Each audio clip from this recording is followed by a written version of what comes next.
on a grand paper plane, rolling dice to echo cannons refrain. Kingdoms rise within this tabletop dust. In strategy and chaos we place our trust. The generals lean with a calculating stare. Hands of fate guide moves with a flare. Tiny hills climb where valleys fall steep. Battles fought while the house stays asleep. Wargaming dreams on a six-sided star. In this microcosm we travel so far. Heroes die small, but their legends grow large. In this tiny world we're always in charge.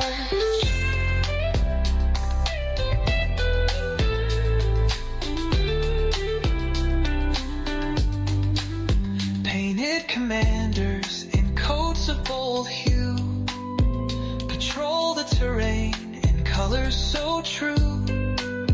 Armies clash with a flick of the wrist. Victory's a mark on a checklist kissed. Dice are the drums of this parade of might. The board is the map glowing soft through the night. Imagination ignites where the pieces collide. A universe unfolds we cannot hide. 100 battles fought in one single room. Victories blazing, entropy and gloom. Armies may fade, but spirits don't rest. In the heat of this game, we earners of trust.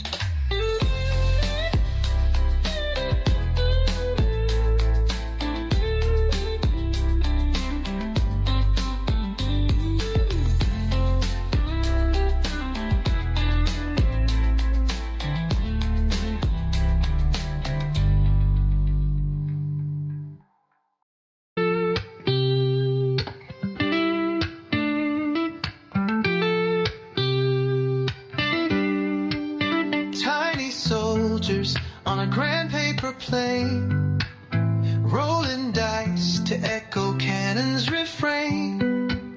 Kingdoms rise within this tabletop dust. In strategy and chaos we place our trust. The generals lean with a calculating stare. Hands of fate guide moves with a flare. Tiny hills climb where valleys fall steep. Battles fought while the house stays asleep. Wargaming dreams on a six-sided star. In this microcosm we travel so far. Heroes die small, but their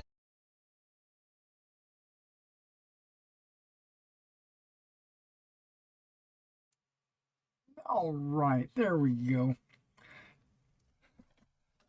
Move this microphone just a little bit closer so I'm not totally silent. There we go. All right, so we've got set up. It took me a moment. I had just packaged and shipped out some miniatures this morning. A couple of large orders, actually. I was surprised to see them go. It was a Gar army. I don't know if you're familiar with the Gar. They're Gates of Antares, Warlord Games, Sci-Fi. And yeah, it was an army I was planning on doing for myself. I had assembled them and primed them, and then right about that point I realized that I was never going to play that game. So I went ahead and put that army on eBay. I still have a lot of those figures in a box, still on the sprue. So those didn't sell. Those I still have. And then the other order was a bunch of my 15 millimeter World War II miniatures. So,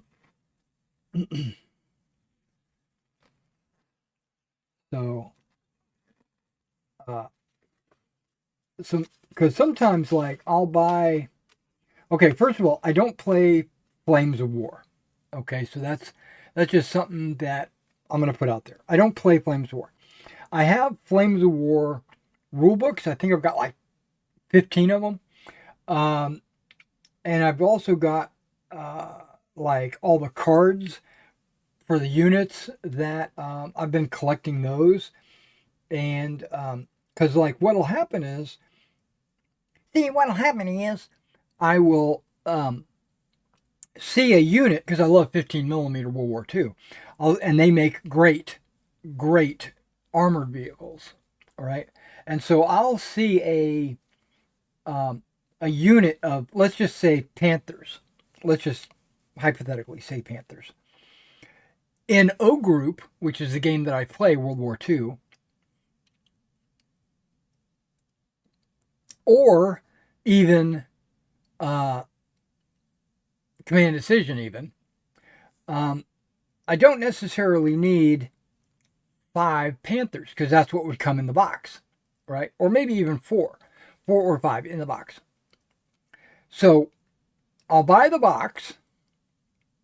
I'll take the 3 Panthers out that I'm going to use in my army, and I'll put them together and paint them. Actually, I'll probably put together and paint all 5, but if I'm being conservative, I'll just go ahead and paint the 3 that I'm going to use. And then the other 2 that are still on the sprue, I'll put on my eBay store. All right. And so that's basically, I've got a bunch of sprues up there for a bunch of different vehicles, but they're only like onesies and twosies. Except when I buy, and I've been known to do this, I'll buy a box set. Like Flames of War has this one box set. It's a T-34 76 battalion or something like that. You get somewhere in the neighborhood of 100 T-34s in the box. But that's all you get. You don't get anything else. Now, I don't need that many T-34s. I might need 6, 10, I don't know, something small. Maybe if I was playing Command Decision, I might need a battalion of like 10 T-34s. So I put the other 90 T-34s for sale. But I knew that I was going to be doing that when I ordered that box. And what I did was a cost comparison, like how much am I paying for this box minus the ones that I'm taking out, how much is it going to be per tank, and then I look at the Flames of War website and I see how much are they selling an individual T-34, or maybe even a box of 5, and then I do the math and I mark it down a little bit and I put it up. So hypothetically, let's say, and this is true for almost all tanks in Flames of War, $10. You can buy almost any tank from Flames of War for $10. What I mean by that is either they'll sell a sprue for $10, or you'll get a box set of 4 for $40, or 5 for $50, or 3 for $30. You get the drift. So it winds up being $10 per tank, period, across the board. Maybe a little bit of fluctuation up and down, not much. And so We're not going to be using black first. What are we going to be using? We're going to be using light flesh, not this. Wait. Yeah, that's beige pink. We're not going to be using beige pink.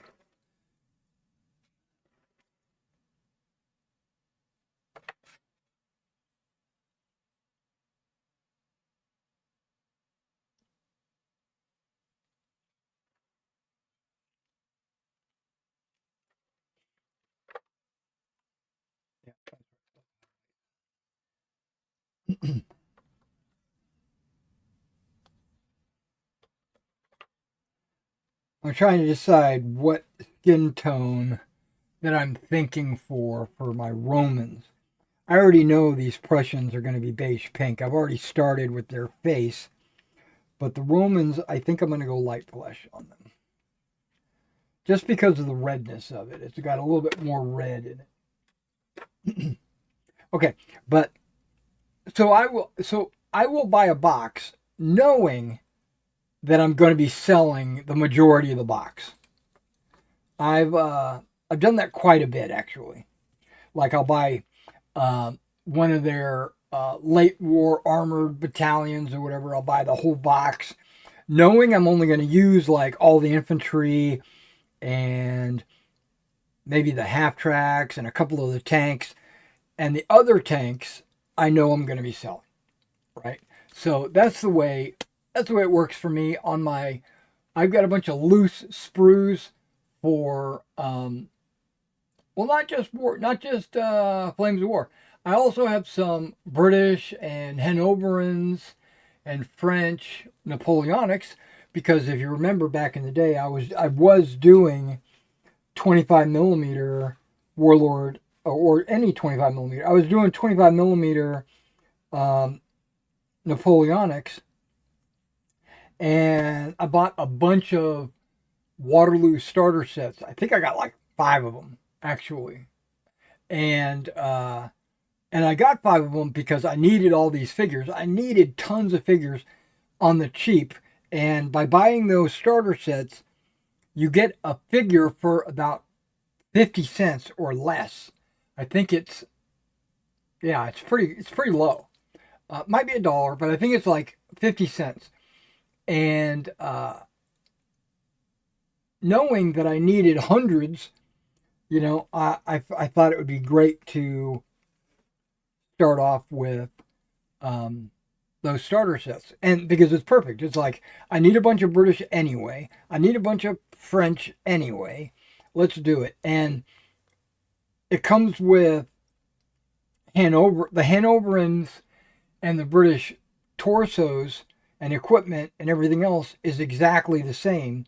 The only thing is, and this is inaccurate, but this is the way Warlord figures it out. They gave the Hanoverians soft caps, and they gave the British shakos. When in truth, the Hanoverians, more of the Hanoverian units than not, wore shakos. But they just wore the Peninsula shakos. Or no, that's not always true. The officers had the Belgiques and stuff, so it's a variety, right? So, but just the number of figures is really what I was aiming for. Then I bought a bunch of Perrys, and I bought some Perry plastics, Victrix, Perry metals. I bought offensive miniatures. What's that one that's got really bulky figures? Oh shoot, I'm losing my mind. Front rank. I brought some front rank. Beautiful models. They're just fat.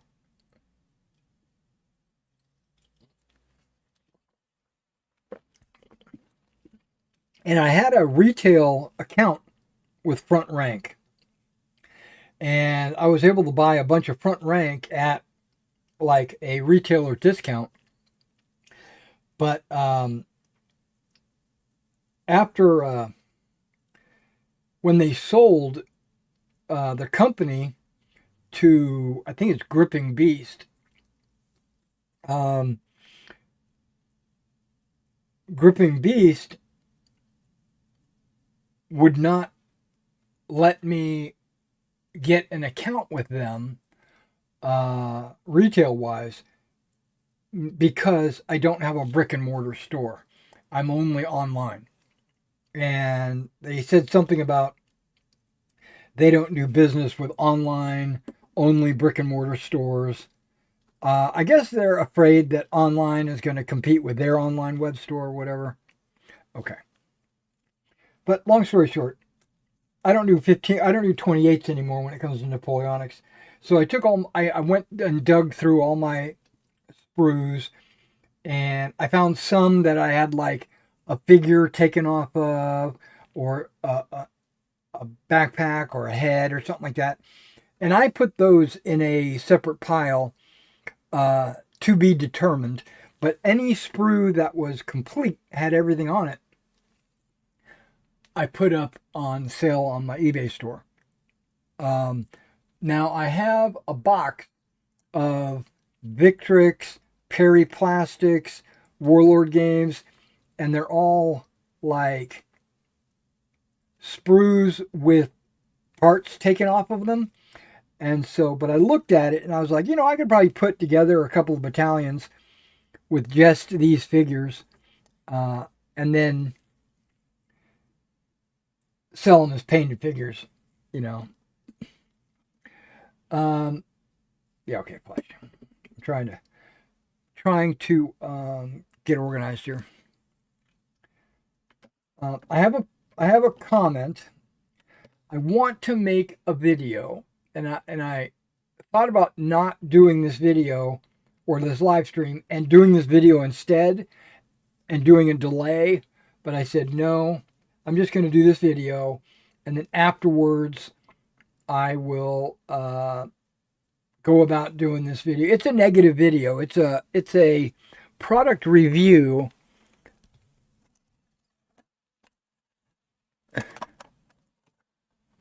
for these glasses.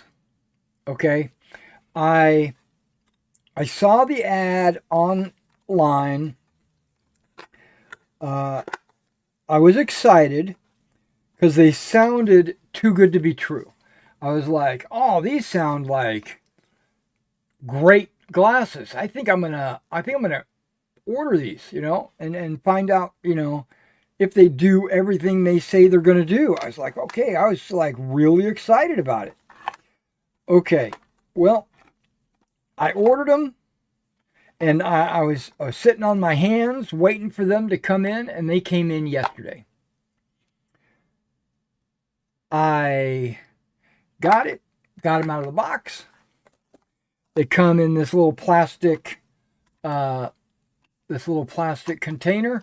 It's kind of a soft plastic lid, whatever. The sides are hard, but the flap that goes around is like soft plastic. That's not really that big of a deal, but it is kind of a deal.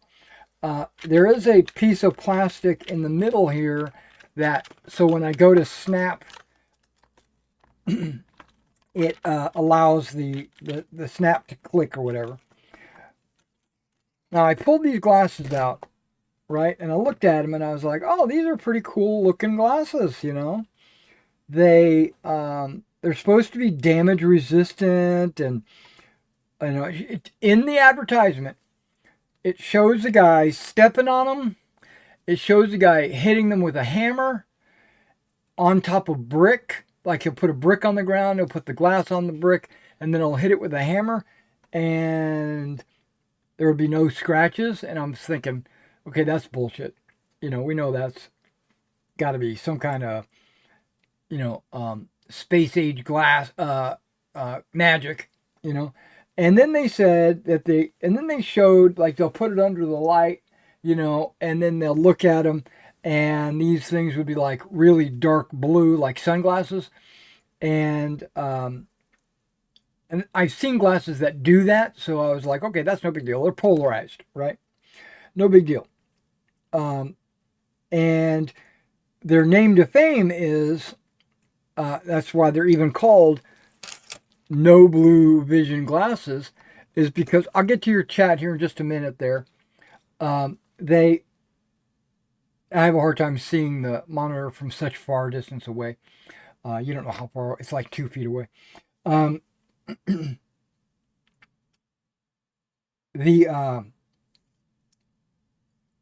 the new blue or the blue blockage is advertised in that commercial. It's advertised as reducing eye strain when working with a computer screen all day, right? And I believe that to be true. And I still believe that these could possibly even do that. But the most important aspect, the whole reason why I ordered these, I didn't really care about the blue aspect. I thought that was an added bonus. The durability, I don't really care about that. I thought that was an added bonus. I'm not going to be stepping on these, hopefully, or hitting them with a hammer or whatever. But I appreciate that. Those are bonus things. But the reason why I ordered these was because of the focus, right? It claims the company, the advertisement, claims that you don't need a prescription because they adjust to your eyesight.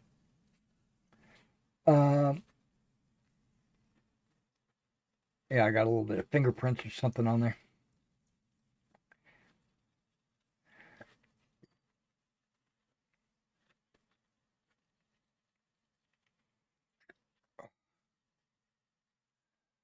Okay, well.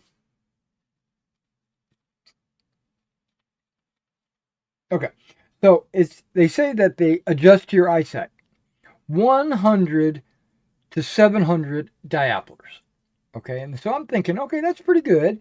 I only need about 400 or 250, 300 when I'm painting, and I need about 150 when I'm looking at my computer screen.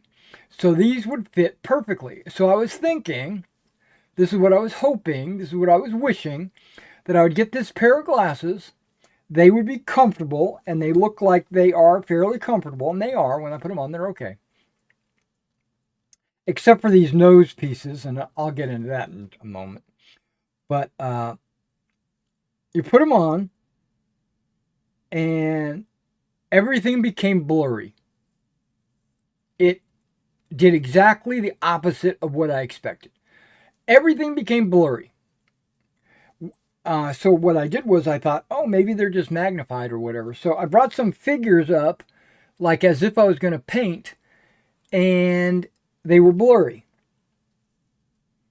I took some figures back, like I'm not painting. I put them right about here, about 12 inches from my eyes, and they cleared up. Everything kind of cleared up. And then I glanced up at my computer monitor, and it was blurry. So there's a lie or misunderstanding. So around 12 inches is where the focus is. Not put them on. And in the advertisement, it shows people driving with them. It shows people outside on a bridge looking across a city and everything being perfectly clear. They show them in a park. Everything's perfectly clear. They show them reading a book. Everything's perfectly clear. Well, guess what? A book probably would be okay if I held it about 12 inches away. But looking around the house or my studio and stuff, everything was blurry. Yeah, I was very disappointed with the focus adaptation. Okay, let me take these off. Let me put these on. And we're going to do this is going to be the second test. The first time I put them on, I did kind of like a initial, just kind of glance around. And I was like, oh my God, these are horrible. But I didn't really give it a chance. Well, I thought I gave it enough of a chance. But let's put these on, and I'm gonna do a second evaluation.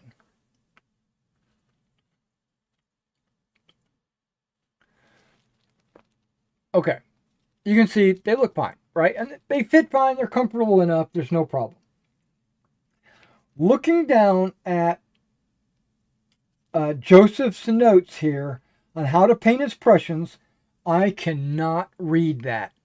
Okay? Too far away. It's blurry. I cannot read that. Picking this up, looking where it says light flesh, which is actually in bold letters, I cannot read that.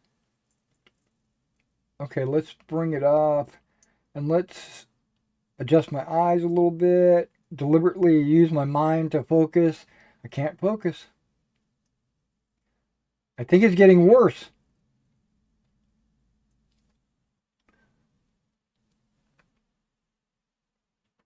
Yeah, I can't read that at all. When they say you put it on, everything becomes clear, that's horrible. I'm looking over at the monitor where your two chats are, and all I see, it looks like it's Cyrillic. Actually, it looks worse. It looks Elven.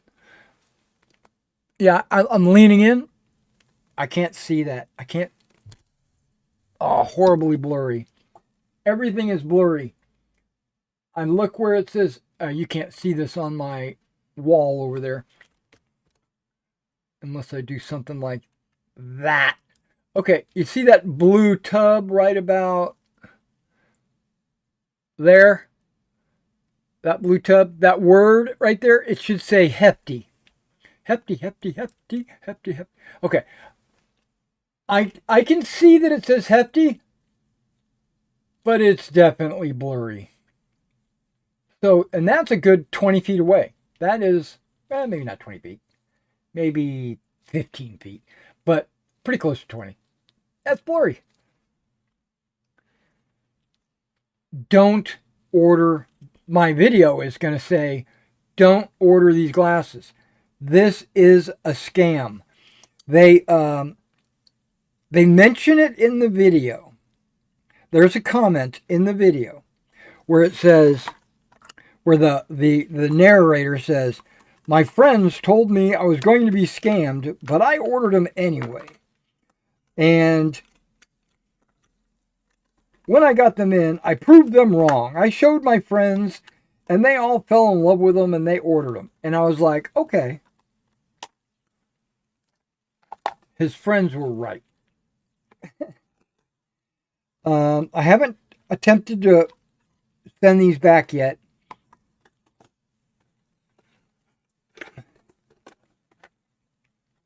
I am sending these back. You know how much these cost me? $40. Not as much as a prescription, definitely. But nowhere near the quality of any prescription. These glasses right here, not these, because these are my painting miniature glasses, and these are special. They come with like a light and stuff like that, which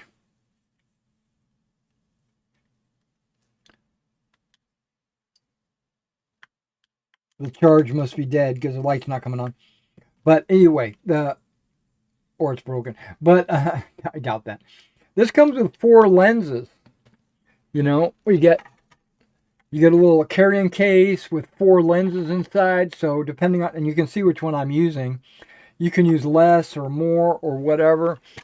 You can change them out depending on your eyesight or how detailed you want to be. And then these for reading. I spent like $7 on these at Walmart or someplace. You know, I don't know if you bought glasses at Walmart, but you know, they've got like this little spinner reading glasses or whatever.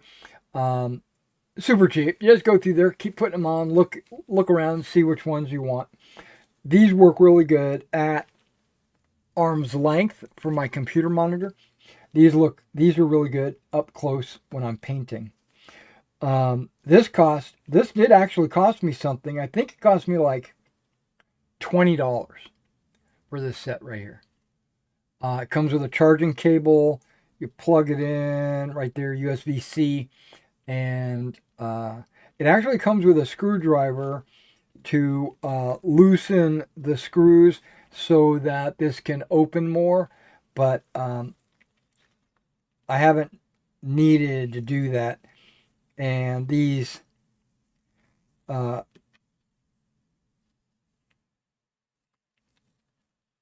these lenses,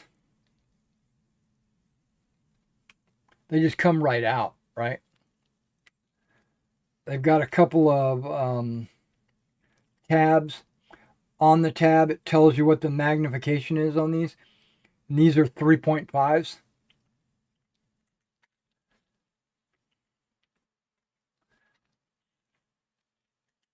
And you snap right back in, and you're good to go. Rock and roll. You can see the magnification on those. Okay. Let me read your chat, and then we're going to start getting to painting. I'm going to get into paint. So yeah, I'm gonna do a video saying how horrible those glasses are.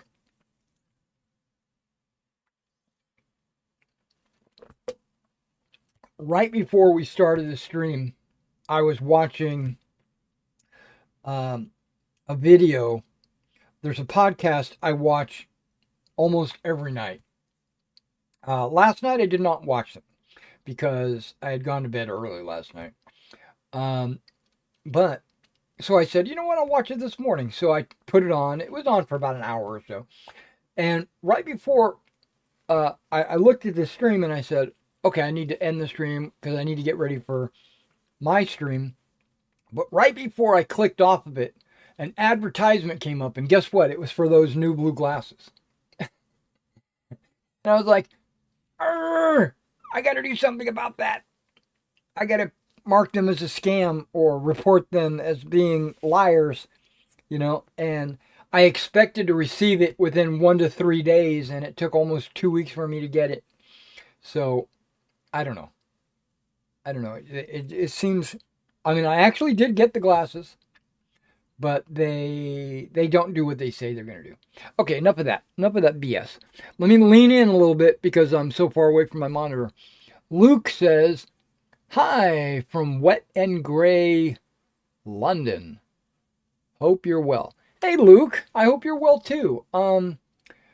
I hear, and you would know better, but I hear it's always wet and gray in London. But I don't know, maybe you get a few days a week or a few days a month where there's sun. Those odd sprues would be perfect for games like Silver Bayonet or Turnip. Yeah, exactly. Yeah. And that's why I sell them, because I know there's people out there that, like, they might have 22 they might have bought, or maybe a box of miniatures and it came with only like 20 figures and they need 24 for that regiment, and so they only need 4 figures. So yeah, I hopefully take care of them. Plus, it lets me get rid of my, not garbage, but I'm kind of a hoarder. I have a tendency, you saw I got tubs everywhere. I got miniatures. That whole shelf by the Coast Guard flag is full of miniatures and paint and terrain. These shelves right here are mostly for sale things, mostly. You can't see under the table, but I've got boxes under the table with terrain.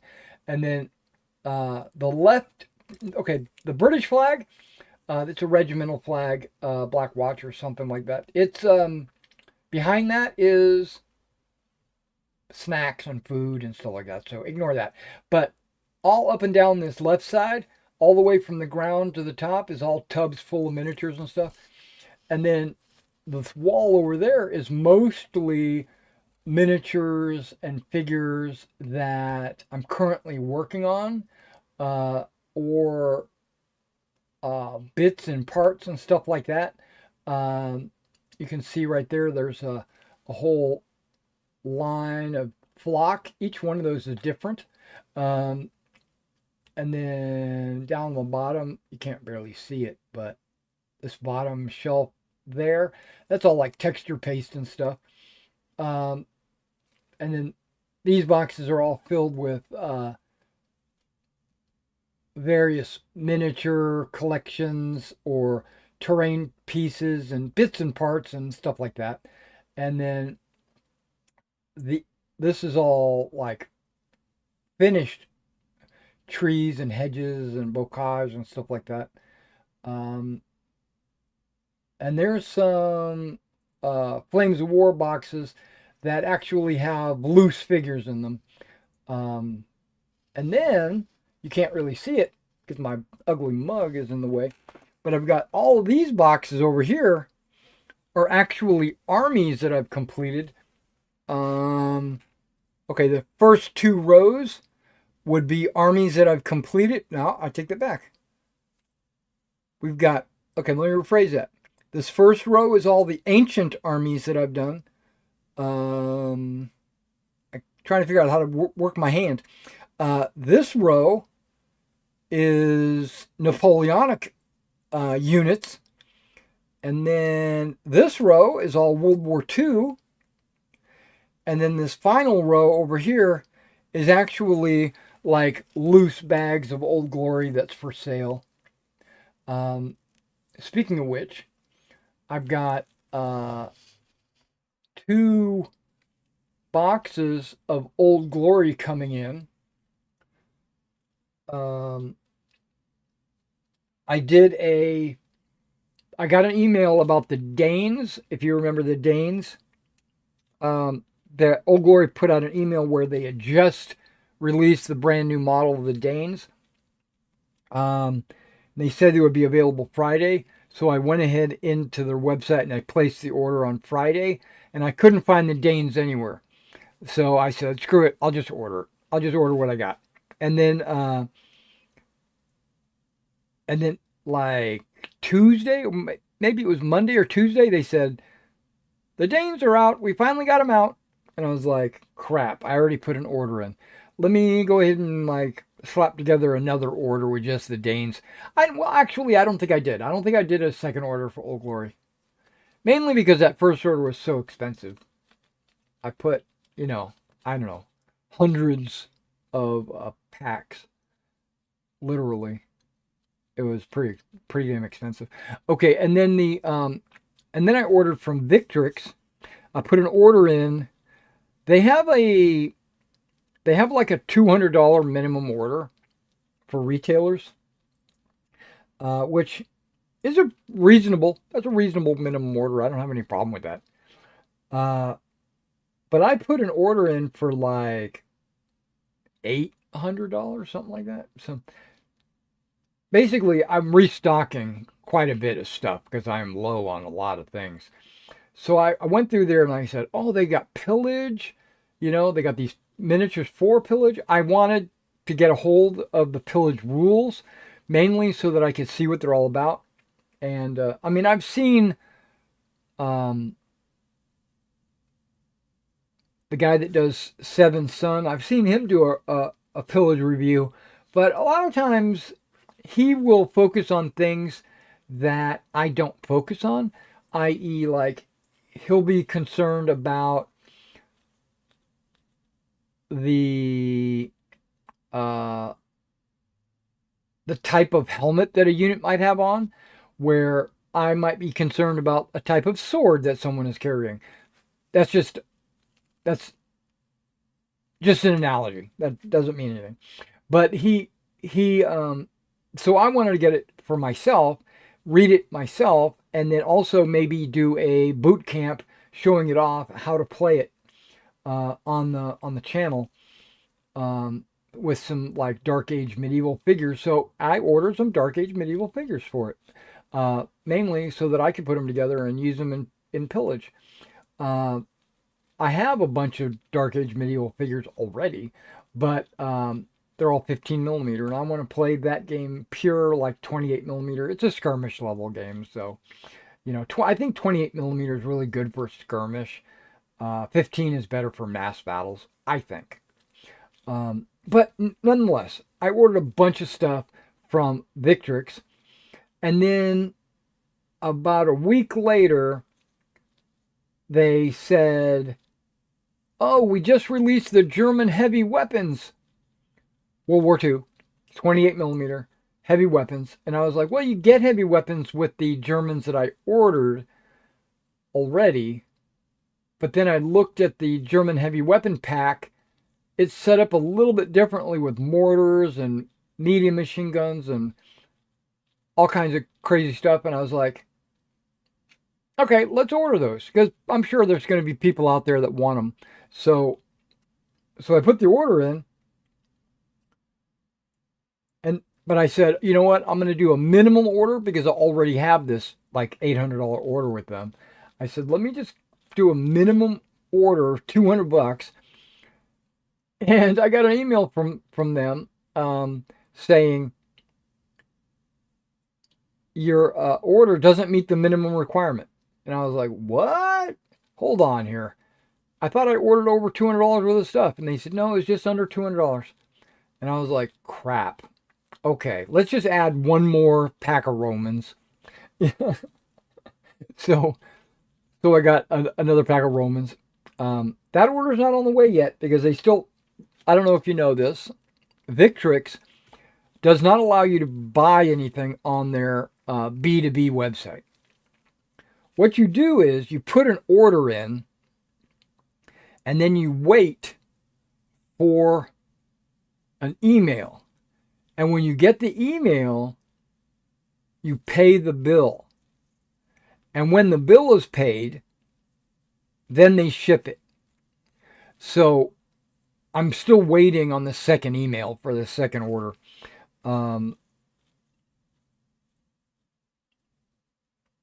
But the first order is on the way. It'll be here any day now.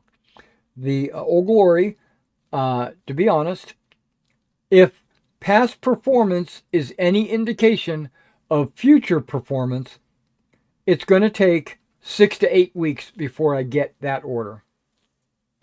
So, and it's been about a week. So, yeah, about 7 more weeks probably. All right, sorry, I went on a rant. I've got the same magnifier as you.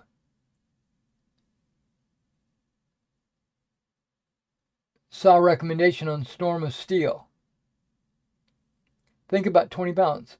Amazon. Yeah, that's about right. That's about right.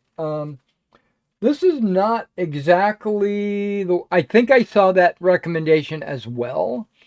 I think we might have seen the same video. But this set is not.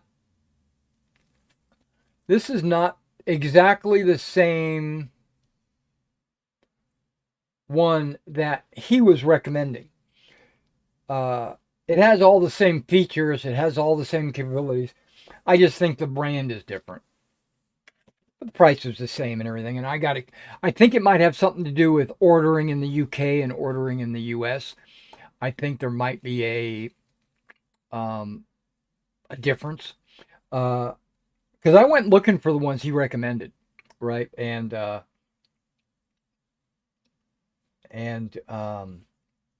couldn't find. But I did find these, and I said, oh, they have all the same capabilities, so let's go ahead and order. Okay, what do we got? We got Martin from Seven Sun. Yep. He, as well as a gamer, so he is incredibly focused on certain aspects. He's a good bloke. Yeah. From what I can tell, Martin seems like a really good guy. I mean, I don't know him personally. Have never chatted with him or anything. We've never crossed paths on any stream or talk show or anything. But I have watched a few of his videos.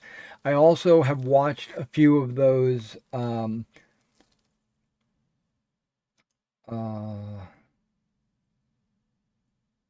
Plastic Crack podcasts. I've watched a few of those. So yeah, I get you. He's focused on certain things. Which I'm not saying it's bad. I'm just saying it's different. That's all I'm saying. It's not a bad thing. It's just different. Different than me. All right, so let's go ahead and start getting painted. That's what we're here for today, or at least that's what I'm here for. I have blackout, and I want to get their feet and any gaiters that are exposed. I want to make sure I get those taken care of. as well as anybody that's got a Shako or something like that. Um, most of these Prussians, I'm gonna get a burp. They're reservists, so I guess the ones with the blue jackets are probably the ones that are gonna have the black hats. But um, they're reservists, so they're wearing gray uniforms. Um,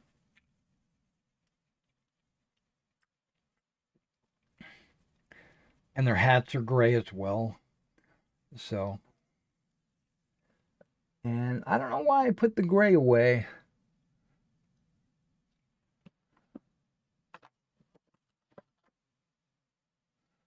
Wasn't light gray. It was like ash gray or something. Yeah, here's ash gray. Um, Pulling that back out because I'm sure I'm gonna have to do some touch-up work on that. Yeah, these are colors that are for the Prussians. I didn't bring out any, and a lot of these colors will overlap with my Romans, but I pulled out some of my finished Romans. Um, Generals, basically, I was just kind of uh, taking a gander and also doing some math. These gray ones are Prussians. Um, there's This was a gift. These two figures were gifts from Sean, and I thought he's been on the chat a bunch of times. No, not Sean. What am I saying? No, Sean is the another person. This is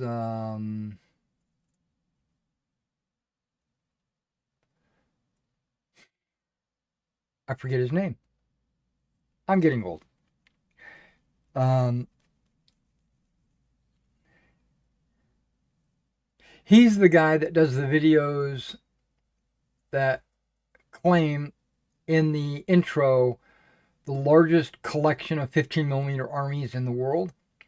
And I believe it's true because he's got an army for everything, it seems like. I can't remember what his name is. But either way, he sent me those. And I'm going to rebase all of these on the 40 by 40 bases for generals in Meg. That's one reason why I pulled them out, was because I'm going to have to cut them off their bases. Okay.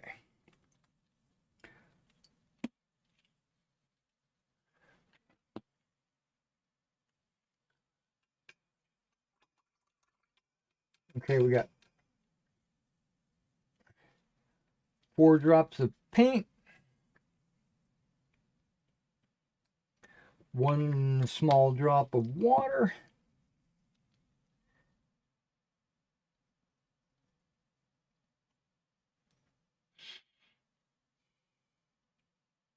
a little bit of a stir.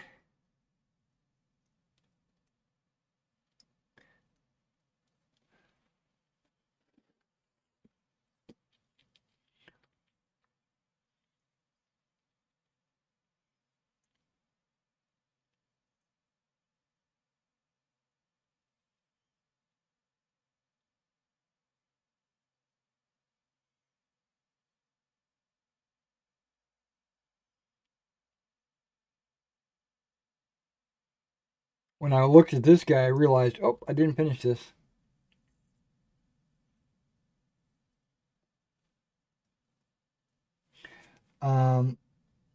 I paint the feet, and then I go back and paint the sandals.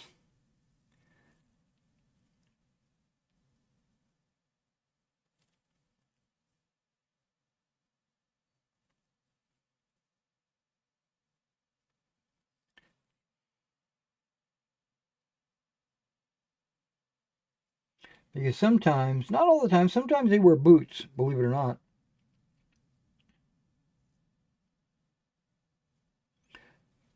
But if they have like exposed toes, got to make sure I get those in there.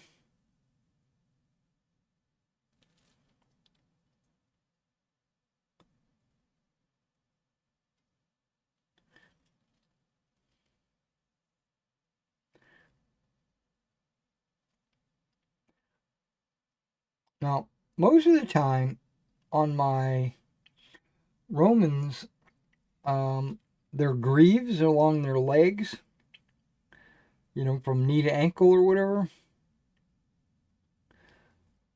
are almost always the front 3/4 with an exposed leg behind the greave.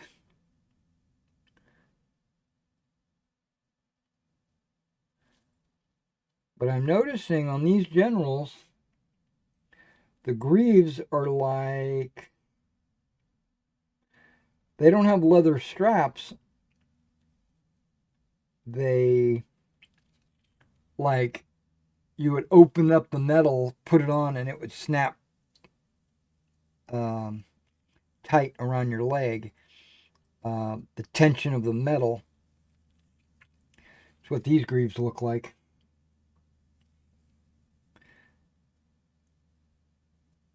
So it looks like they cover 100% of the leg. Well, still from knee to ankle, but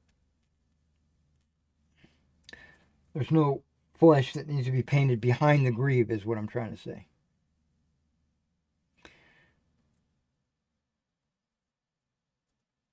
Now, I only pulled these out a couple of days ago.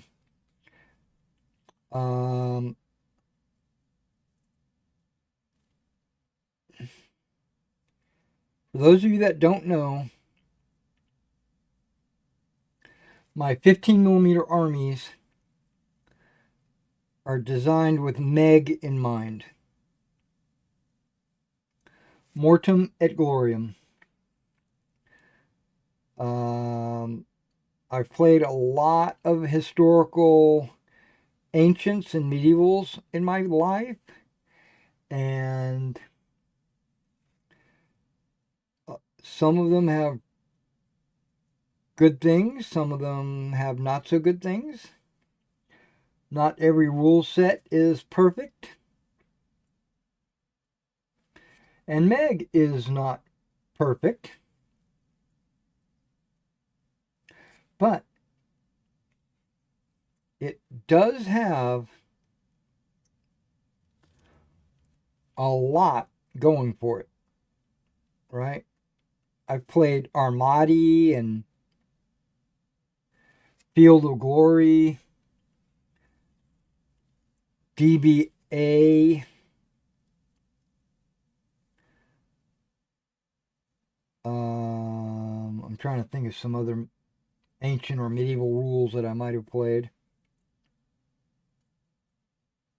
Those are the main ones.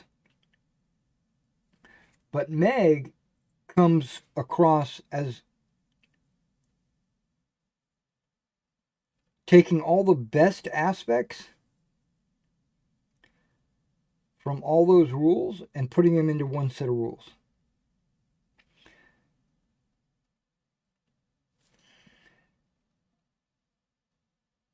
So I'm very happy with Meg. So I began taking all my armies, which were currently, a lot of them, I should say, were Field of Glory based armies. And I've started rebasing them. Oh, yeah, I played Black Powder too, or Hail Caesar. That was another big one.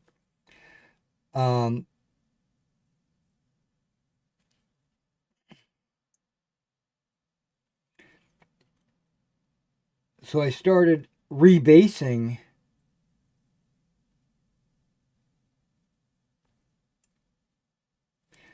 all of my armies, my English longbowmen and my Brunswickers and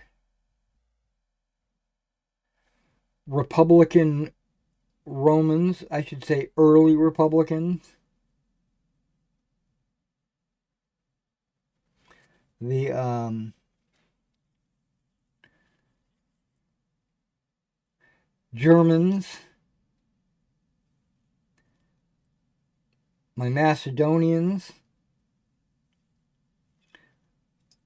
Now, I don't have any Carthaginians or Persians. I did have a huge Persian army, and for some reason I did those in 20 millimeter. I was planning at the time to change all my armies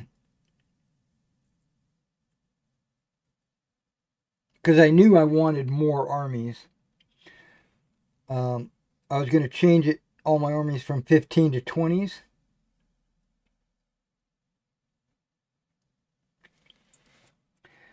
Because 20 millimeter you can find in plastic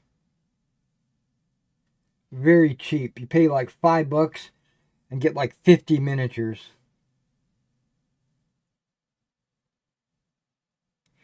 1/72, you're looking at Revell or Matchbox, or nowadays there's a Hat. I think a Hat is really what kind of got me thinking that I could change all my armies into 20s, and so I put together a Persian army, and I'm trying to remember what their opponent was. I don't think it was Macedonians. I think it was Romans.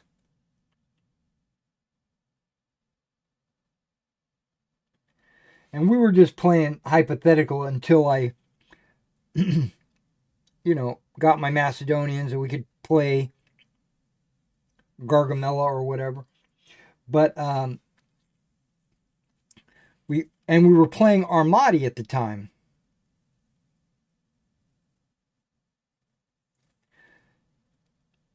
Which is kind of like a quick play set of rules. Armati 2 had just come out.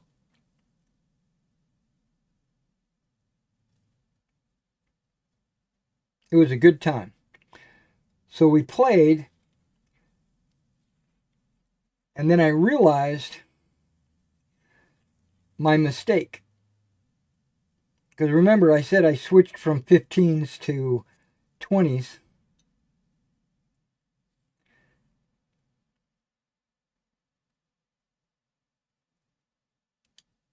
The tables at our local game store, because that's where we played,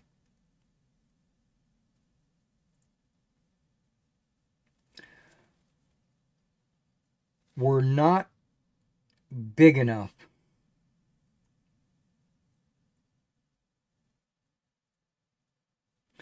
They were the right size for the 15 millimeter armies that we had played, but the 15 millimeter armies were almost all based for Field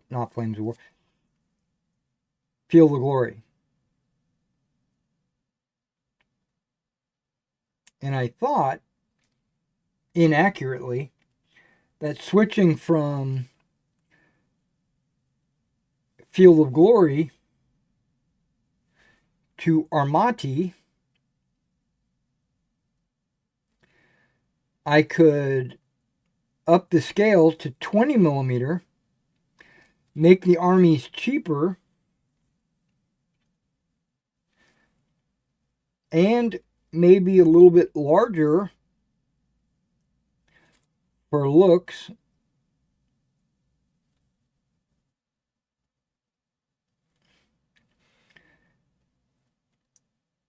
That was my what do you call it? That was my thought process. But then it wound up just being way too large. Now I tried Hail Caesar.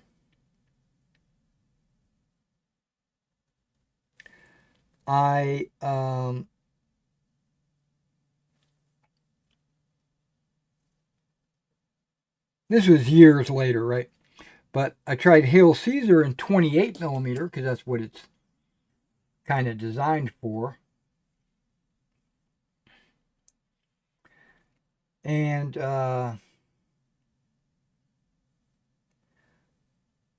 okay, that guy does not have a greave on. Neither does he. They look like they're wearing pants.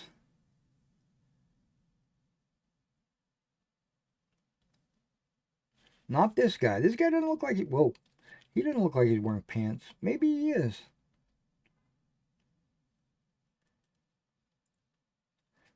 Maybe none of them have pants. Maybe it's just the way the miniature was molded.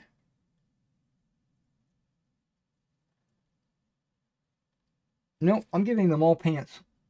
They all kind of look like they have pants. The sticks of these generals are all different manufacturers. They're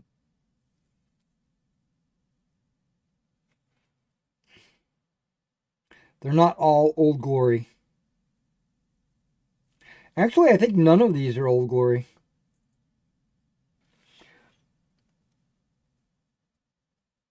You know, Old Glory even has a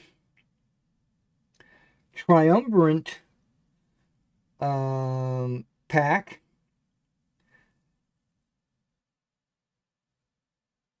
Which has like Scipio and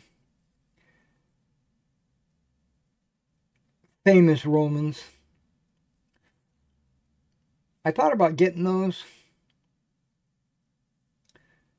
just because I'm a nerd. But I think I kind of didn't bother.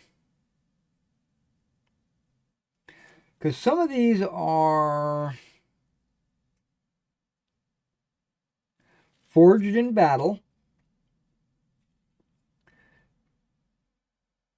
Some of these are Old Glory, I know that. Forged in battle, and there's another brand.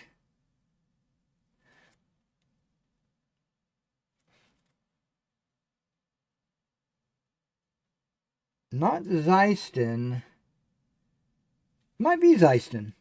I don't remember. I order so many different brands. All I'm doing now is just kind of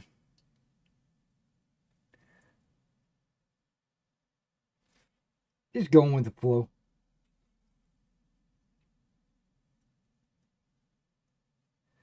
And I thought I had enough generals.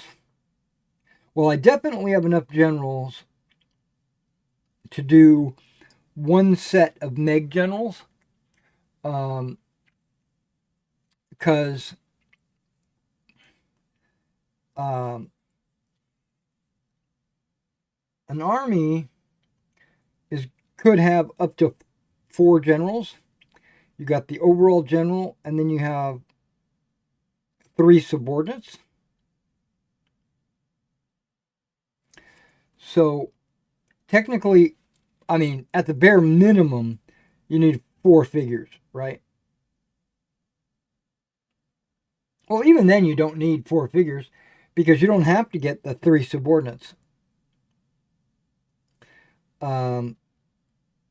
The way the army lists are written, you could just get the overall general and leave it at that, if that's what you wanted. So 1 general figure would be fine. Now they recommend 2 ways to mount your multiple ways to mount your general, but 2 ways to note their capabilities on the figure. One way is to paint the base edge of your general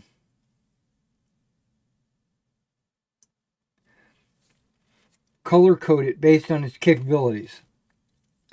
Everything, and this is another thing, everything in Meg is color coded. I love that. The dice are color coded. You got red dice, you got black dice, you got white dice. They're all D6s, but what's on the die is different based on what color it is. I dig that a lot. You cannot imagine how much I love that. I love it so much, I've considered, and I'm still debating, using it for my marshals and general rules that I'm writing.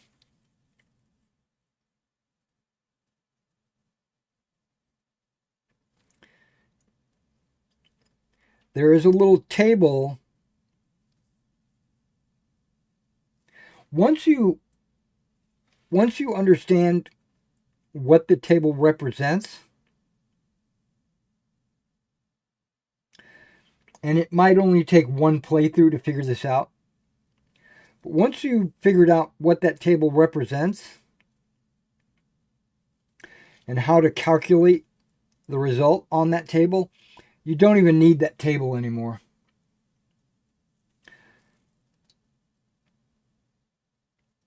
I love games like that. You know, where the table is so intuitive that you can just pick it up. You can say, oh, well, he's got a +3, so he's obviously rolling a red die.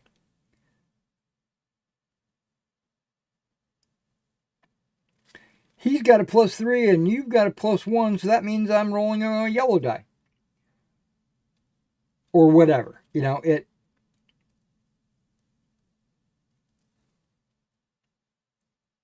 Now, I can't remember because I haven't played Meg in probably 6 months. So I can't remember what the table is. I would have to pick the table up, look at it a couple of times, and say, oh, yeah, now I remember.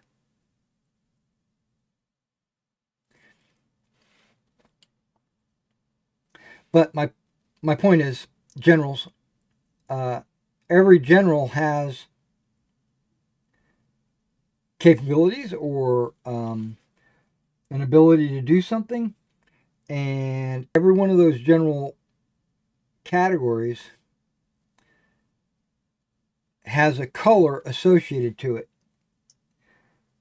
And so if you paint the edge of your base that color, then you know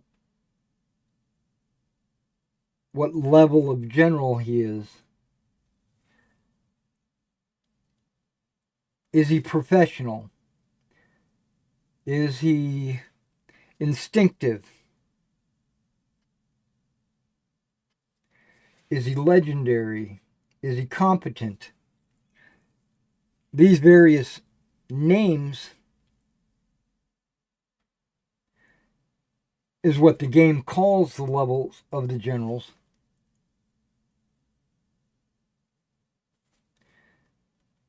And on the quick reference sheet, those names are in color. And when you look to see what they can do, it's in color.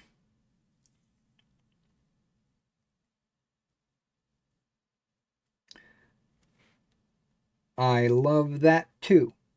Oh, I didn't paint the guy's back of his arm. Okay.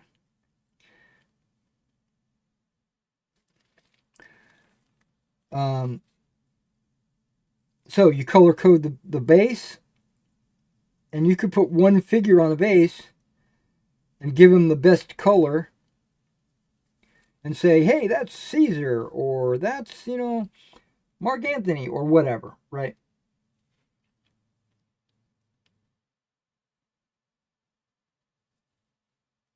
But I personally don't like putting one figure on a base. I did that in an emergency. I did this in an emergency to allow me to get playing, right? And I thought that by putting it there in the game, there's two ways to base your models, or generals, that is. You can go Round or square? Yeah, these guys are all wearing pants. Round or square? I thought that putting them on a round base like that would make them stand out as different than troops. You would like, oh, round base, he's obviously a general.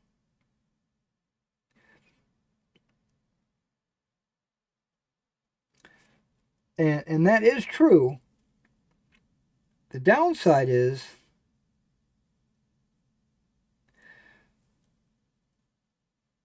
I like more than one figure on a base.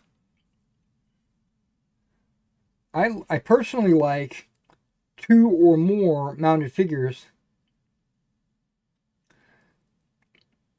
to represent the general and his staff. And the game recommends multiple figures per general base. And they have a method.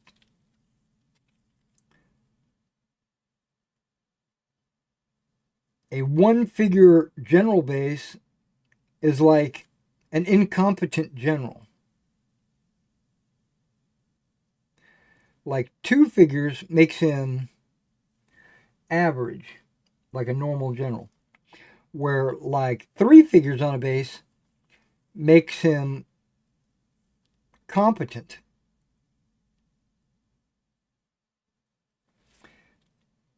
Four figures makes him, I can't remember what it's called, heroic? Professional, no? Legendary? No, it's not legendary. Excellent? I don't remember. But basically, better than competent, right? And 5 figures on the base represents a legendary hero from the stories, you know, like Caesar.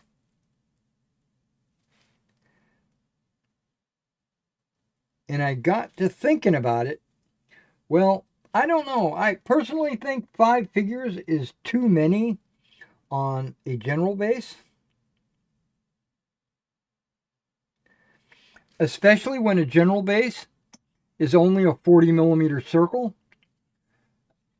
I don't think I could get 5 figures. I know I could, but they would be super crammed on that base. And I don't like the look of a cramped base. So I looked at putting 4 figures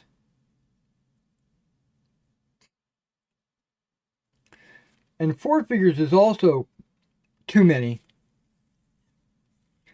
So I've come up with my own way. It's kind of a compromise.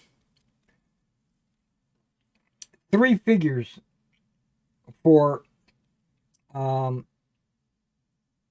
best generals, 2 figures for like average or competent generals, and like 1 or 2 figures for like incompetent generals.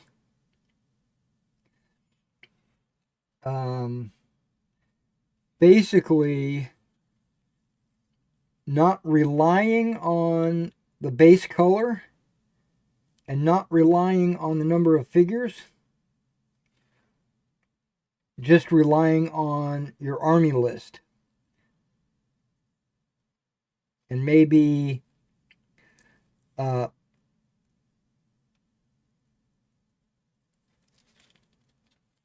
cooperation with your friend. You say things like, you see this figure right here? That's Caesar.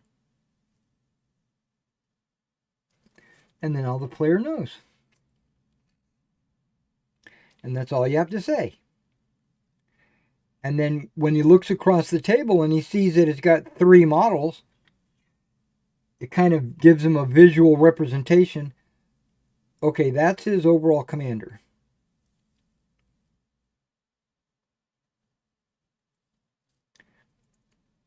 That's obviously Caesar. His subordinate commanders, they'll all have 2 figures. And then I thought, if I ever decide to have incompetent generals, they'll just have 1 figure.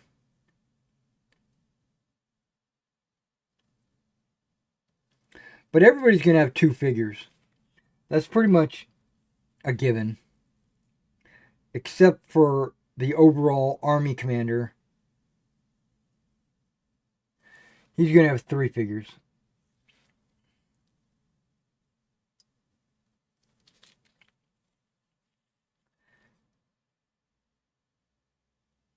Now there's another way.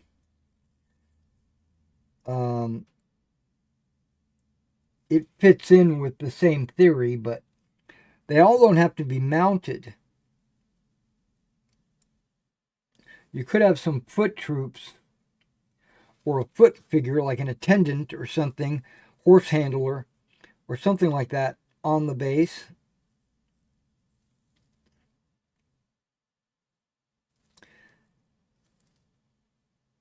And that counts as one of the 3 figures, right?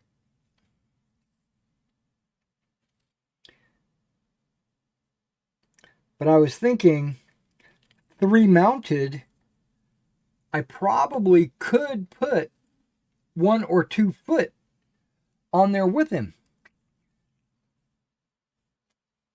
Okay, I don't know. For some reason, I feel like I missed something on these guys. Oh, I did. Yeah, okay.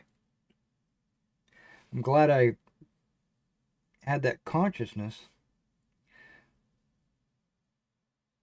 Their feet and their legs, I kind of just skipped right over it.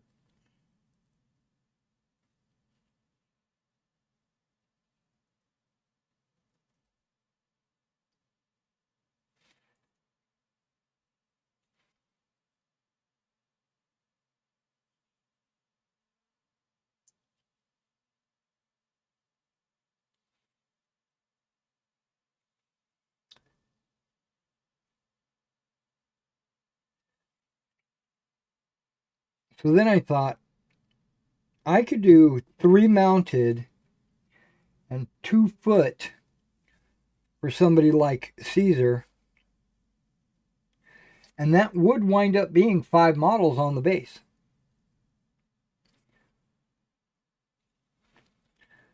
So I'm not committing to anything right now.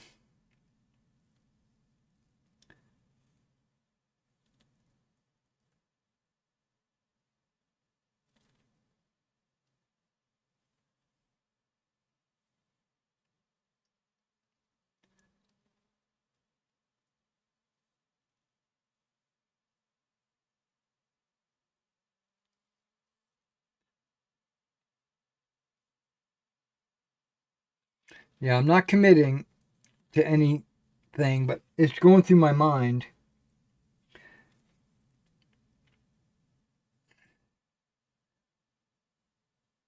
And the officer general / officer command pack or whatever it was, where I got these figures from, came with these foot guys. Plus, he sent me one of those foot guys painted.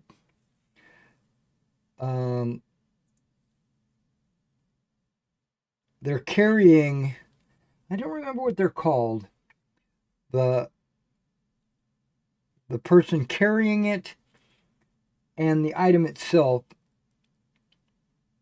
But it's like this really wood, it's like a large wooden bundle wrapped in leather band, leather straps holding it all together.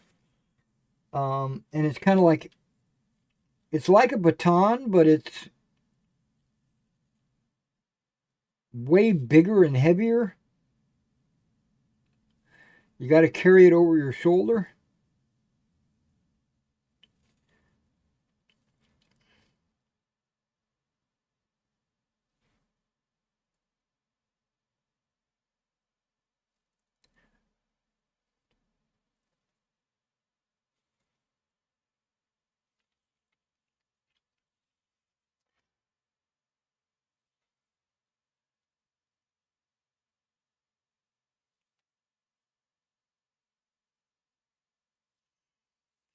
Yeah, I don't know who or what they're called. I mean, I used to know.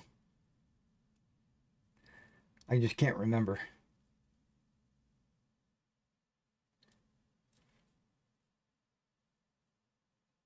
They're not standard bearers, but they're carrying this thing that kind of puts them in the category of being a standard bearer or whatever.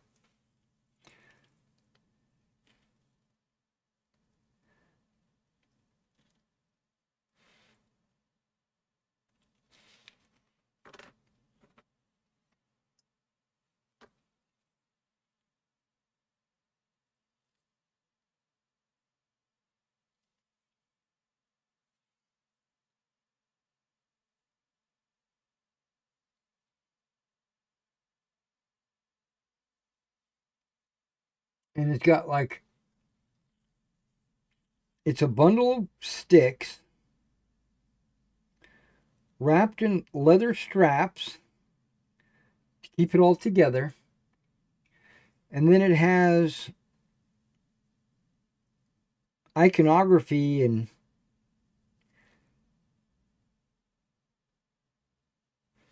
pagan symbols and feathers and uh, things like that dangling off of it.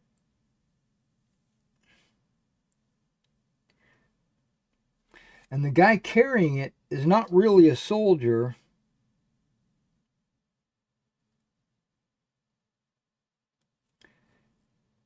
I mean, technically, he's walking with the army, so he is, and he's working for the general, so he's obviously, I guess he could be a slave, but he's probably not a slave. I don't even remember. I don't even know the history behind that.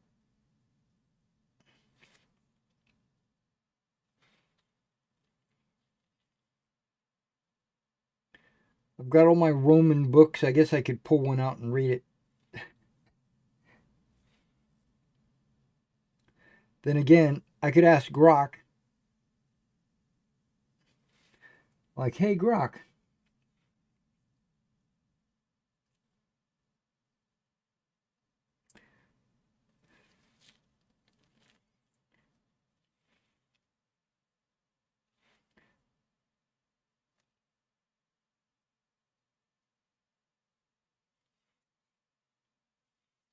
which I might do after I paint this flesh on these guys. Because inquiring minds want to know. I think there's a few more chats, but I can't read them while I'm wearing these glasses. So what I do is I paint, and then when I get ready to take a break from painting, switching colors or whatever, then I read the chat. So if you're waiting for me to respond to something that you put in the chat, just understand the process.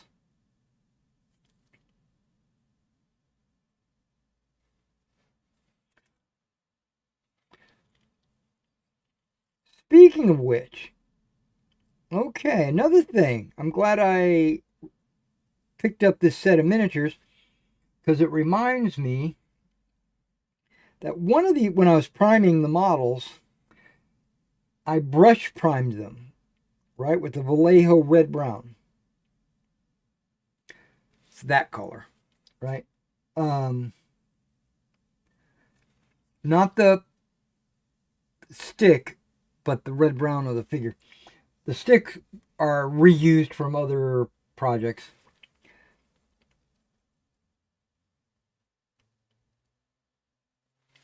And while I was priming these guys by brush, I knocked one of the figures off of the tape, which happens from very seldomly, like maybe 1% of the time it happens. So it's not very often. But I did, and I said, okay, no problem. I'll just stick the figure back on the tape. And he would barely stick. I'd touch it with a paintbrush and he would fall right off. So I was like, okay, never mind. We'll just take this guy off and not worry about him and move on. And it made me think. It made me think a lot of thoughts, but one of them was I was using 20 millimeter wide, or 3/4 inch if you're American. I was using 3/4 inch 3M tape. And because that's 20 millimeter wide, I would split it and use 10 millimeter strips, right? And then I would cut them in 10 millimeter squares. So like you can see that these guys here are mounted on 10 by 10, which is a very good size, if not perfect, for all my 15 millimeter infantry.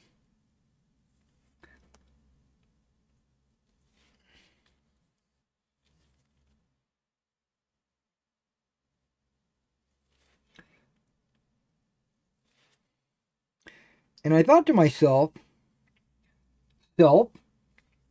why do I cut this in half? Why don't I just get a 10 millimeter strip of 3M tape? I'm sure they make it. And then it would save me the hassle of having to split it in half. Not that it's much of a hassle, it's really not. But the downside of splitting it in half causes the tape sometimes, rarely, but sometimes, to tear or to not stick properly.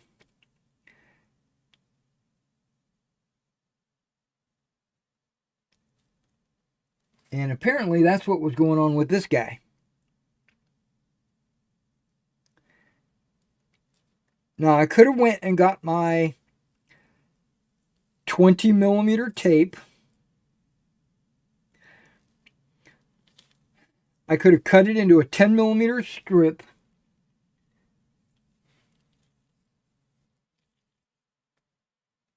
and mounted him on a 10 by 20. And I'm thinking that's a waste of tape.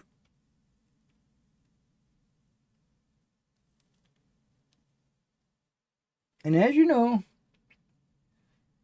I don't like wasting anything.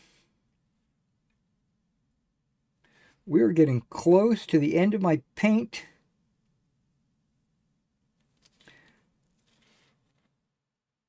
I think I can.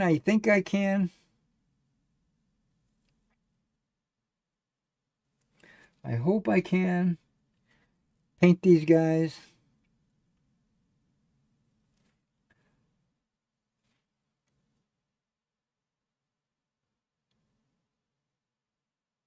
So I said to myself, let's look for some tape that's only 10 millimeter, or 3/8 inch, right?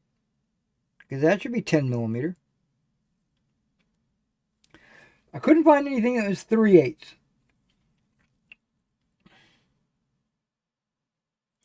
I couldn't find anything that was measured 10 millimeter. I found some stuff measured 12 millimeter, and I was thinking, oh, that's pretty good. I can compromise. It's a little bit bigger than 10, which is fine. In case I've got a bigger figure or something, that'd be cool. But then I noticed there was something measured 0.39.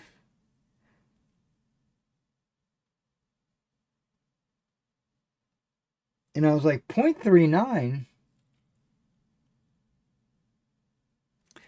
That's pretty close to what I'm looking for.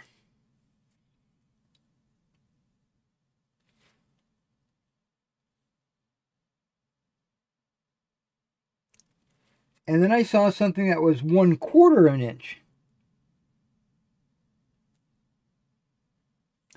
And I was like, that's a little smaller than 3/8. Because 3/8 would be 2/8, 2/4. Wait. I'm sorry. 1/4 would be 2/8. And I need 3/8. So it's going to be a little bit small. But I said, you know what? Smaller might be better. I don't know. Let me just say, I ordered a bunch of different ones. And I got them in last night.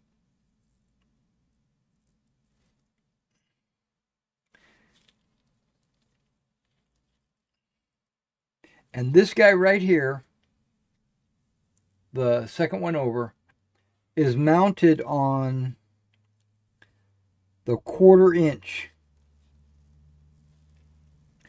Now, the reason why it's so long, right, compared to the other ones, it's because when I was getting ready to cut it for the first time, it tore. That won't happen going forward, but that first time, peeling it off, getting it ready to be cut, it ripped.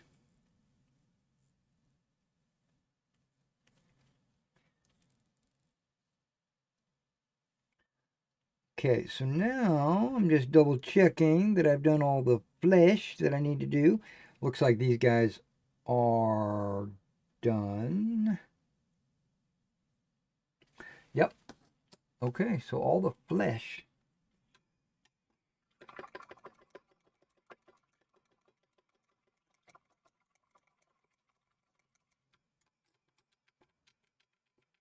Because I've already done all the arms and hands and face and legs, I won't need this flesh color anymore. I can put it away. As opposed to the Prussians, they are going to have their, I still need to do their hands, and I like to do their hands after I do their muskets. So I'm holding on to the flesh to do that once I get their muskets done. If all that makes sense. Okay, switching colors. Let me read some chat. Notice I'm switching glasses.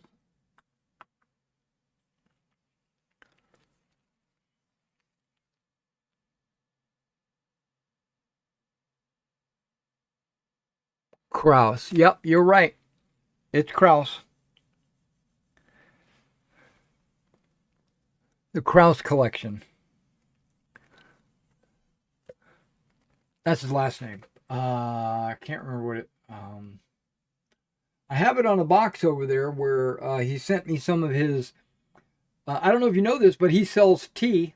He's got a tea company. He sent me some samples. And I still have a bunch of them in a box over there.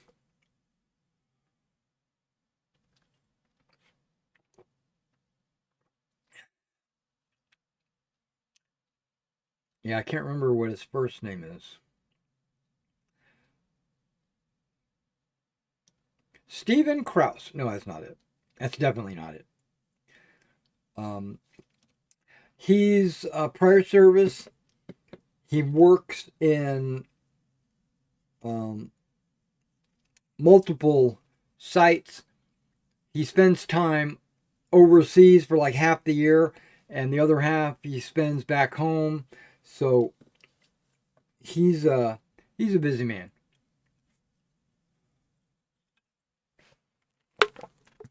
I was making a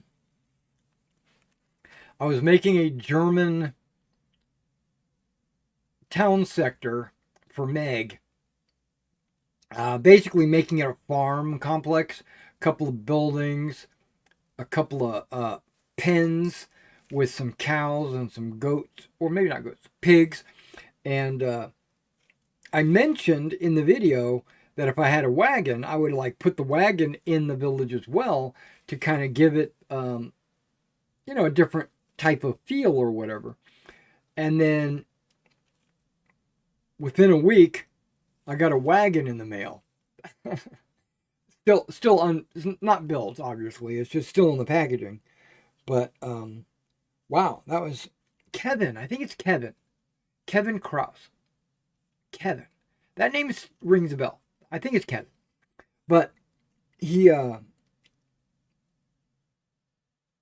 taking care of me. I really appreciate him. Okay, so we have the flesh done on these guys. Roman generals should be very easy to paint.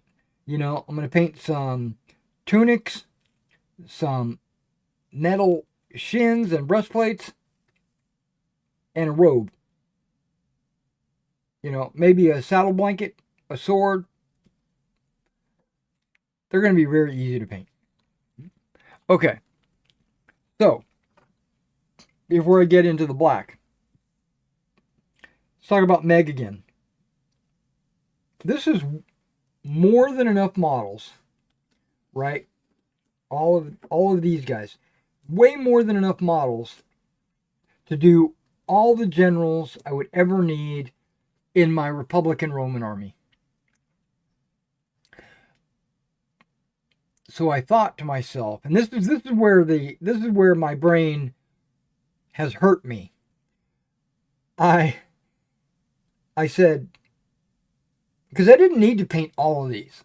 I could have painted just a handful of models to flesh out my generals. But I said, let's just go ahead and knock them all out. I'll have them all painted, and then if I need them, I can use them or whatever.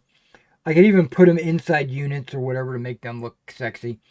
And then I said, wait a second. I have two Roman armies. I've got the early Republican and the late Republican. The early Republican are the ones with the Principe, the Hastati, the Triarii, that style. And then the late Republican was Caesar's army after the Marian reforms, where you had everybody was a legionnaire.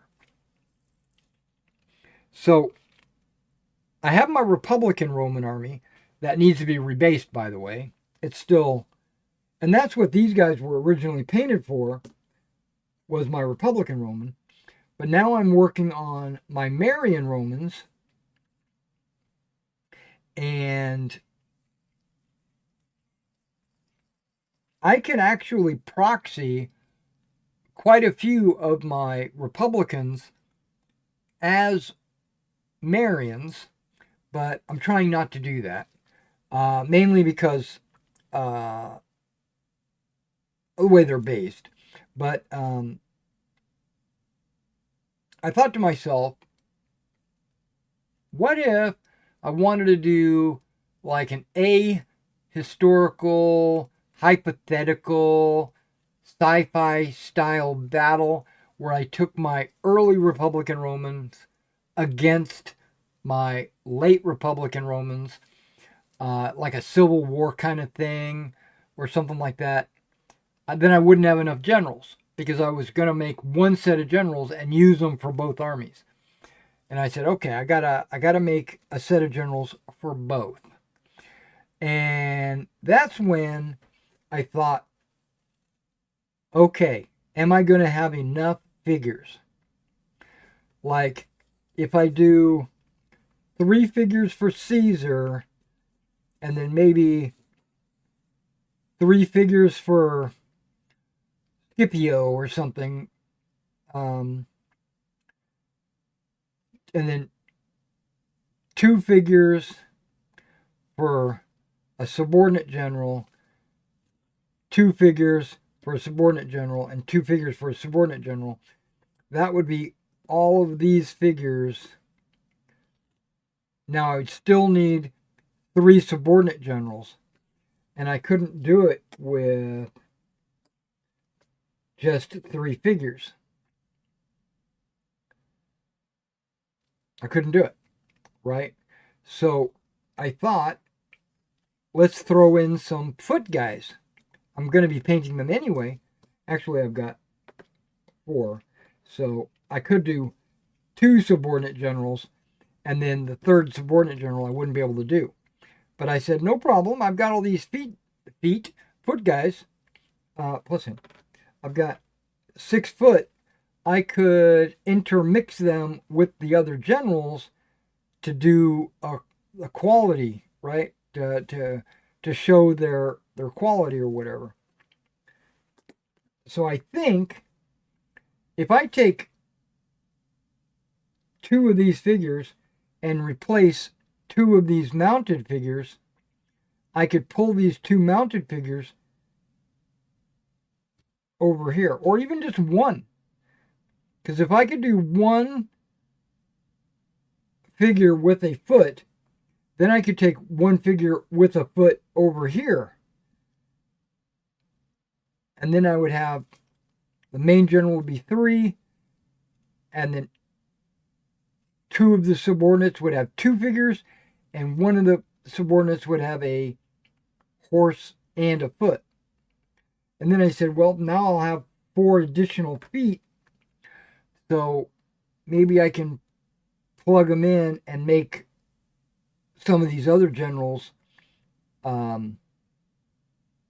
better. You know, if I take 2 horses and a foot, maybe that's a little bit better than just 2 horses, but not as good as 3 horses. Something like that.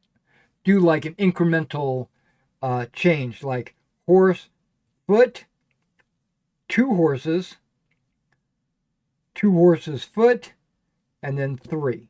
So that would be at least 4 levels, and I think I could do that. That's the plan. That's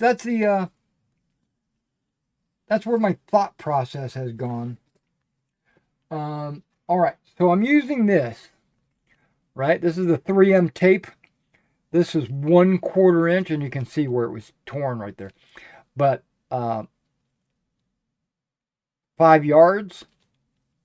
This is gonna last me not very long, but I'm gonna basically test it when I'm doing my Napoleonics or whatever I'm working on, 15 millimeter.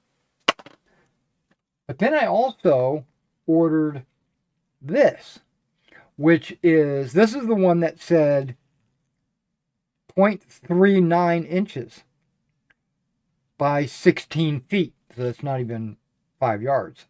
It's more. But it's got a white. It does still say 3M. It's PE foam, whatever that means. It's a type of plastic, I think. It's double-sided tape just like everybody else, but I don't know if you can see this. The white and everything is probably hard to see, but the 1/4 inch is slightly thinner than the 3/9.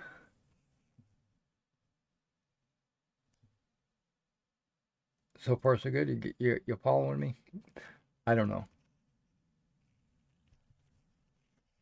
Trying to figure it out.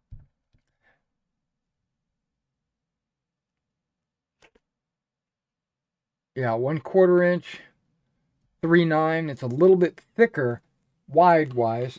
And then if I compare it against a 10 millimeter, oh crap, it's hard to see. It's almost exactly 10 millimeter. Yeah, that's almost exactly 10 millimeter. So this is going to be used for my 15 millimeters, as well as this. I don't know. I might use this for cavalry and just cut it in slightly longer strips to put the cav on, or I could do this. And either way, I got them both. They weren't that expensive. They were like $5 a piece. I got it on Amazon. I'm going to continue. I'm going to use those, and we'll see how. I don't know about that white. I don't know about its stickiness. It advertises as being better than the other brand, but I don't know. We'll have to figure it out. Okay, we're on to black. That's what she said. Sorry. I'm a that's what she said person. I will make a that's what she said joke for pretty much anything. I'm a horrible person. All right, and I'm using like the cheapest, most voluminous black that I could find. This is a Anita's all-purpose acrylic craft paint. It cost me $3, $2.99 to be precise, at Hobby Lobby. It's 8 ounces. That is a ton of black paint. This thing is probably still, I've been using this thing for years, guys, years. What's funny is the pigment in this black paint is as good or better than Vallejo, or Army Painter or whatever brand you're using.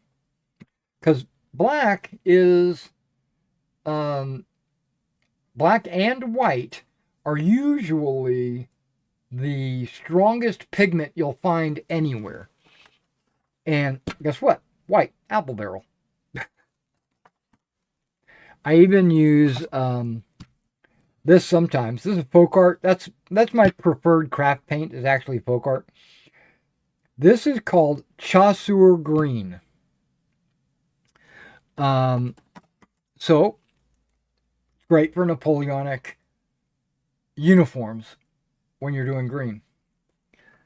And then this guy, Nutmeg, is a good base brown. Those are pretty much the only craft paints, big bottle craft paints. No, that's not true. I have some others that I use only when I build terrain. Because when you build terrain, you got to cover a lot of ground. Hey, no pun intended. Okay, so with black, I could add a lot of white water. I could. I'm going to give it 2 giant drops. Because, like I was saying, black has a really strong pigment. Mix this up. Now, even if I put too much water in there, because you don't want your pigment breaking up and making it look like cottage cheese, you want it to be one solid looking paint. It might be runny, it might be drippy, but at least it's one solid paint. Okay, clean the brush because I think I got some paint up on the funnel.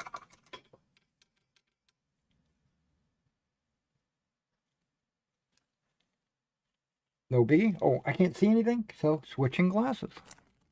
See, that's why I was looking for the perfect glasses, because I hate switching.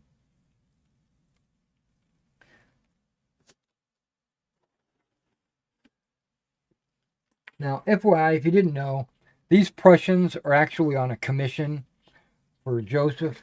He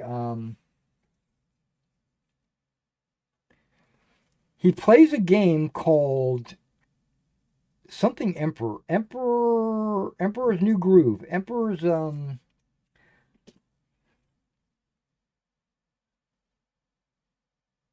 it wasn't Empire, it was Emperor. Emperor something. I don't know. Emperor's Vice or Victory or something. I can't remember. And the reason why I can't remember is because I've never heard of it before.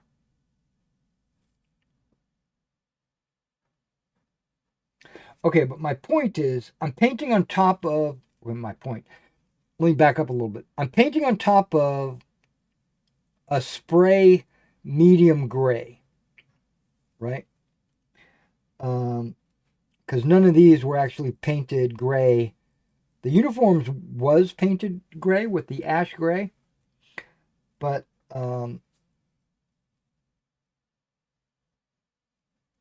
not everything was painted ash gray.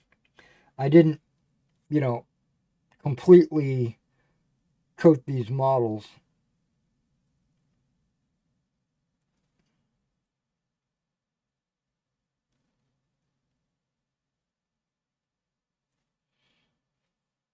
Ash gray. But because I'm painting on the gray, if the black is a little bit thin, which it is,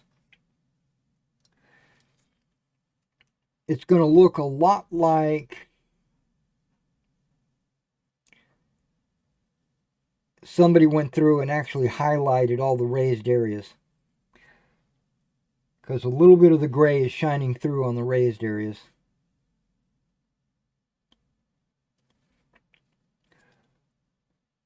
Let me just say, it gives it a really cool effect.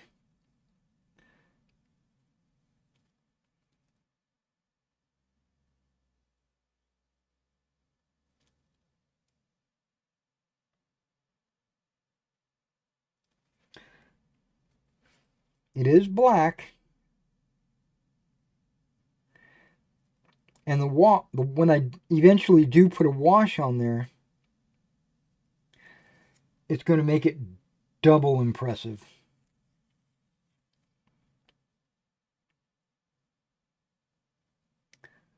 Yeah, some of these guys have trousers, long pants down to their ankle, and others have gaiters. So you just got to be aware of what you're doing here.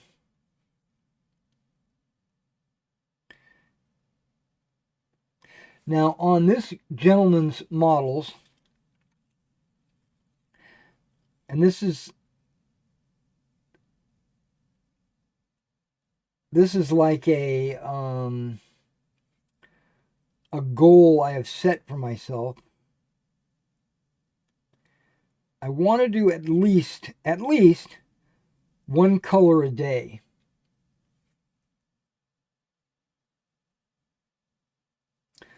Or one item. Like the boots might be one item. The Shakos might be one item. The rifle, you know, the cartridge boxes.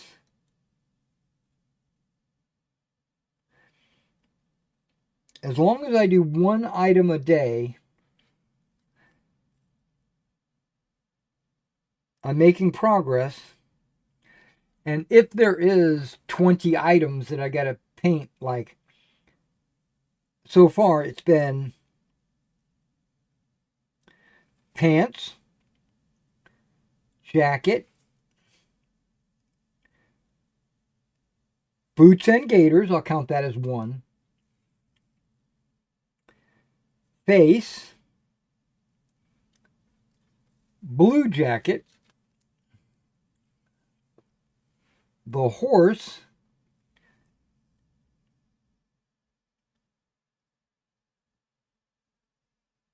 now the horse was painted with multiple colors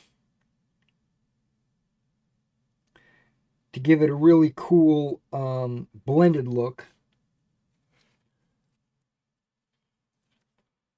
And that's pretty much where I'm at.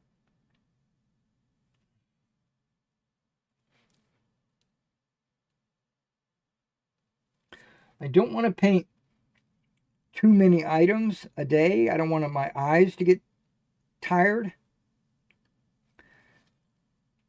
to the point where it's getting blurry, and then I might be messing up the paint job. I always stop before that happens.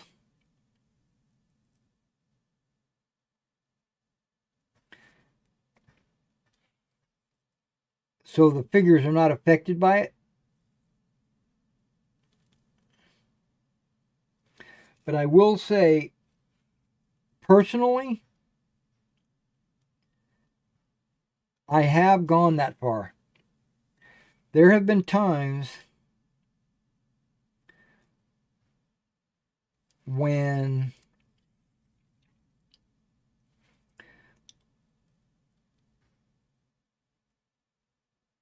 my eyes got blurry because I was painting all night long.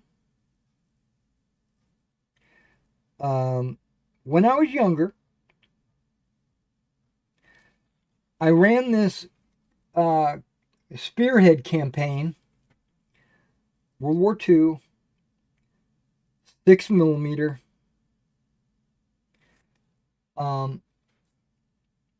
Let me see if I can rephrase this. Spearhead was the rule set that we used,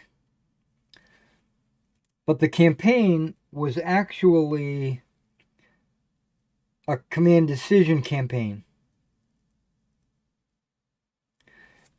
It was called Battle of the Bulge. Oh, no, it wasn't. It's called Bastogne. And I had some friends that played the different division generals involved in the campaign. I was the referee. They gave me orders. I moved troops around on my hidden Game Master map. And so I could tell the player, like, your reconnaissance unit has entered this village. Did not encounter any resistance. Or whatever. And then the next guy, I could tell, your infantry battalion was moving up on Wiltz, and you encounter German resistance. Be prepared this Saturday to play the battle. And then what I would do is I would set up the table and get out all the figures for a spearhead game simulating the movements of that player's troops, because the campaign game was done on hexes, and you can move so many hexes an hour, and when you get within so many hexes of the enemy, you know, you might have a spotting chance to see them, and they might see you, and blah, blah, blah. So I figure all that out ahead of time. And then I know where all the troops are going to be. And so I set it all up. And then Saturday, the players come over and they move figures around. We roll dice, we blow each other up. And you have to decide, well, am I going to pull back? Am I going to press on with this attack? There's more resistance than I was expecting, or blah, blah, blah. And we would keep track of all the casualties, and that way, losses became consequential. I can't just play a game and 2 seconds before noon rush in because I know the game's going to be over, and get all my guys killed.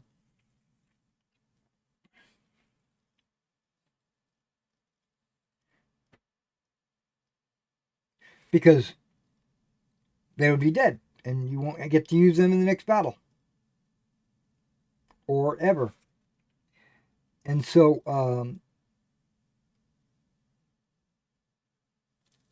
getting there. So I would put everything on the table, I'd get everything ready, and then I would be like, all right, this guy's got a Stug battalion and it's moving up this road and it's going to be at this point when the battle starts. Wait a second. I don't have any Stugs. Or I don't have enough Stugs. Or I don't have the right Stugs. Or whatever, right? And so I would be like, okay, crap, last minute. I need to put together and paint some Stugs. Sturmgeschütz, right? And so I would break them out and I'd paint them. And more often than not, every week, there was some unit I didn't have painted that would be getting engaged in the fight. Luckily, before the campaign started, I made sure that I had figures for every unit.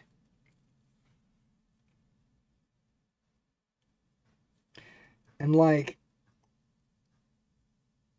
I would, like the 2nd Panzer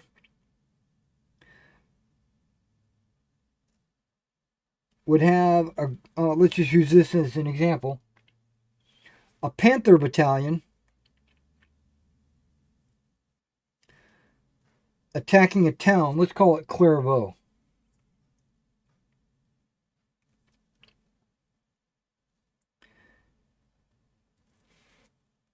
And I'll be like, oh yeah, I got a Panther battalion. I got it painted. It's been ready to go. It's, I don't have to worry about that. Oh, wait a second.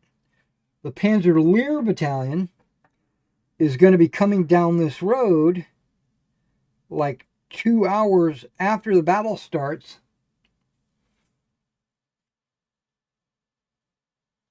With a Panther battalion.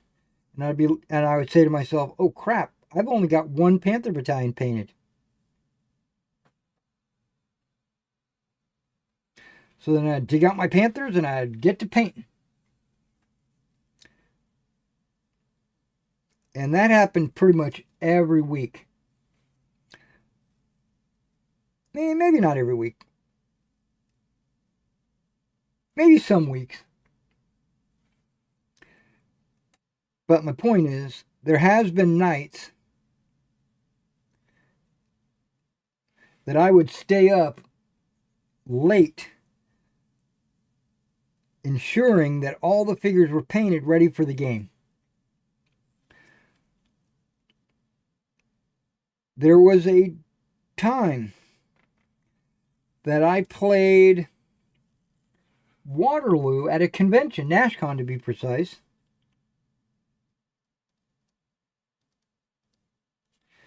And I had all the Prussians ready to go.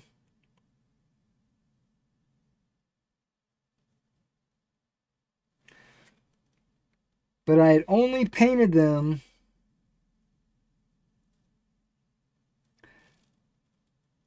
to what I internally say level 1.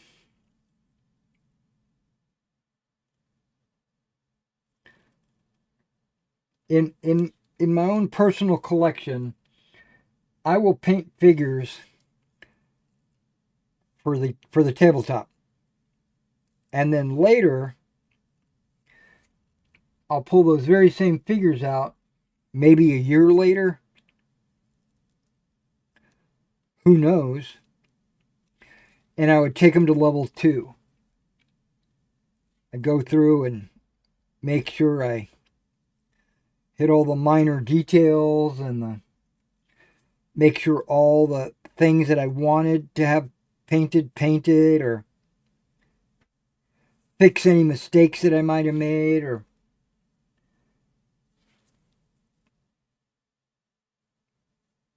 basically just go back over the figures with more of a fine tip paintbrush, and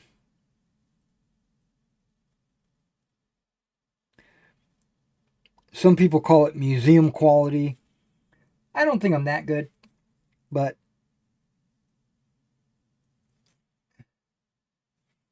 I do go in a second time, and not with every figure. But I was running this Waterloo game at the convention, and I had all my Prussians at level 1. And I thought to myself, I would really like to bring these guys up to level 2. And I spent the whole night painting on the entire Prussian army. And nights like that is when my eyes start to go blurry.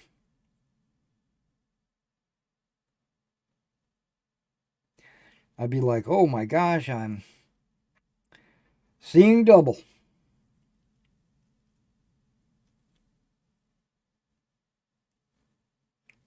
Got to take a break. So, with that experience, I don't let that happen with my commissions. Ooh, I got to sit back a second. I'm starting to maybe get a little warm.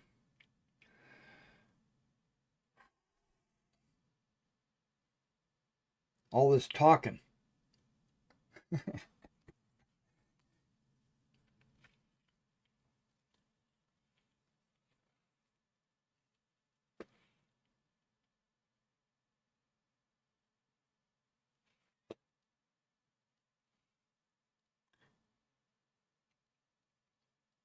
Could have something to do with this coat I'm wearing.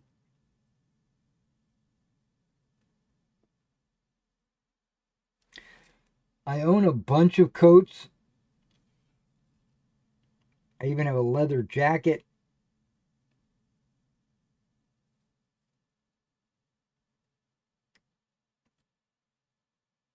I have a bunch of coats.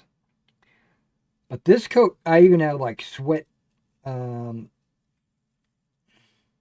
sweatshirts and different hoodies.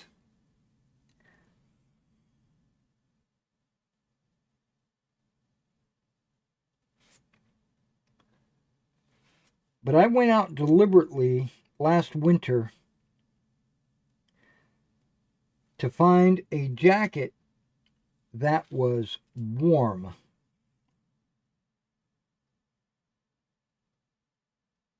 I thought about getting a bearskin. I did actually buy a bearskin, but I bought it for my son as a Christmas present.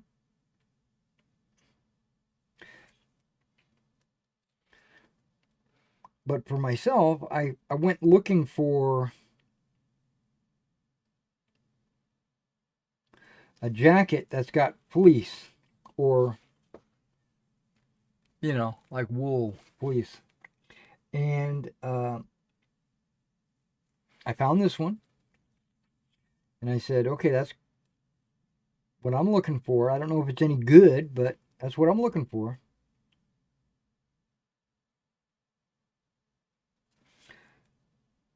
And it wasn't expensive. $40 maybe, something like that. Unlike the bearskin, which is like $200.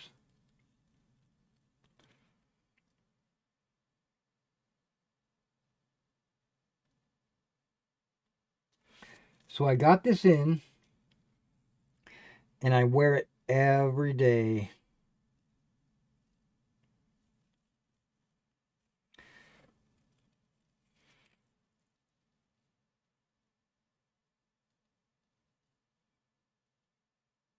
I wash it. Not often. Maybe once a month I'll put it in the washer.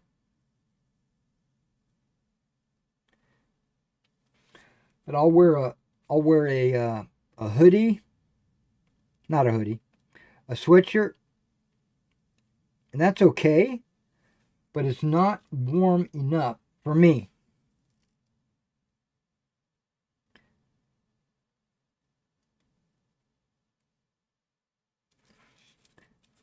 It needs to be warm. And there are some days, like right now, that it might be just a little bit too warm. And one of the reasons why my fat wife likes to have the air conditioner blasting 24/7.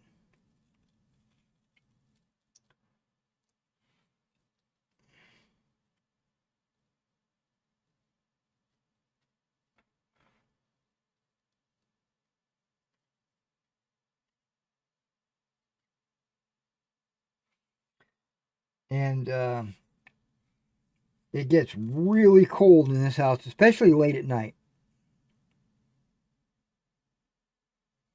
And those of you that have been following my channel know that I am a vampire. I will be up at 2, 3, 4 in the morning painting or playing computer games or recording videos or something.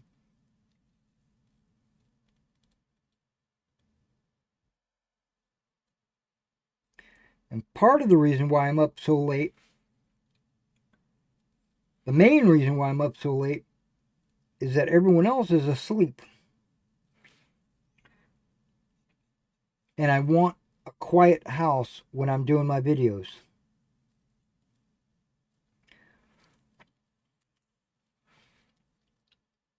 Like right now, my son is at work and my wife is at work and I am the only one at home.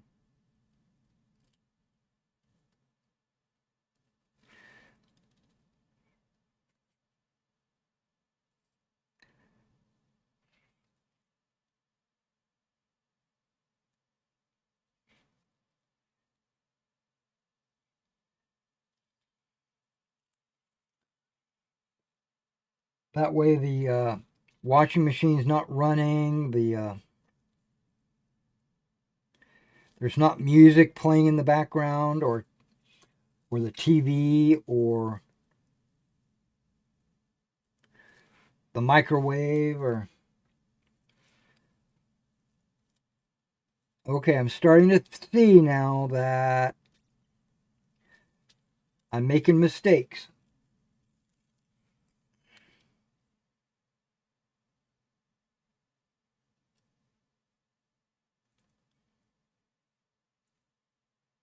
I need to, when I go back over and fix everything, I'll fix that.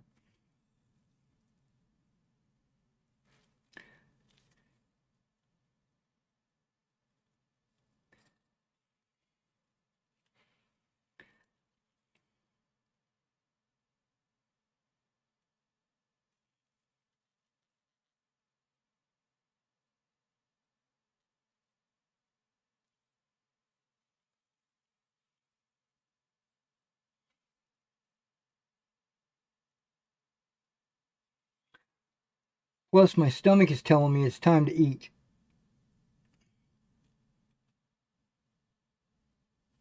So part of the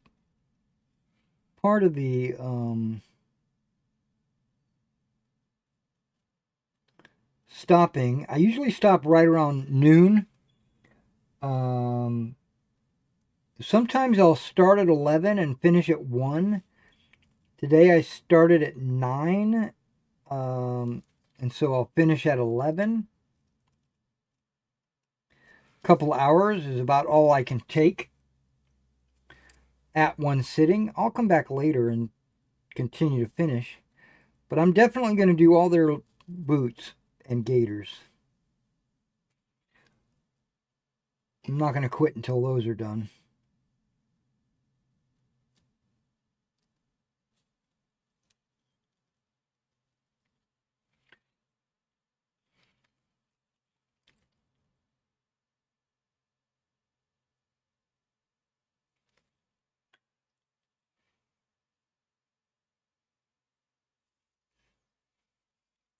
Yeah, so when I do like my boot camp videos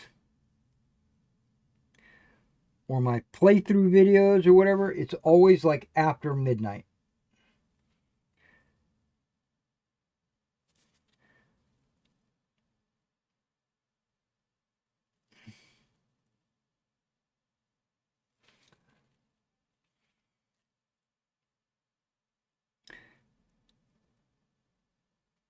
Yeah, and it normally takes me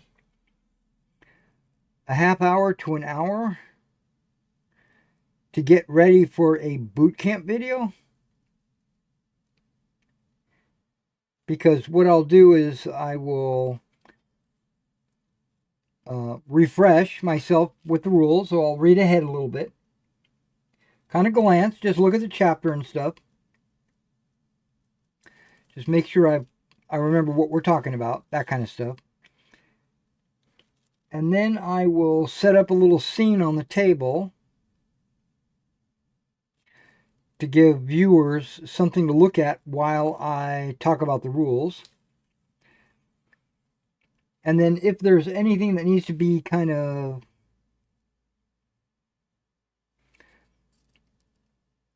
visually explained, I will be able to like move figures and roll dice and stuff like that on the table so that you can see what I'm talking about.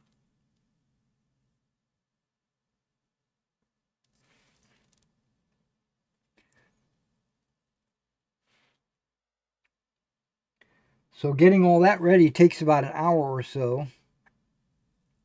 So I don't want to do that in days like this where my son and wife are gone, because by the time I get to uh, filming, they'll be, I can do like one video and then they'll be home.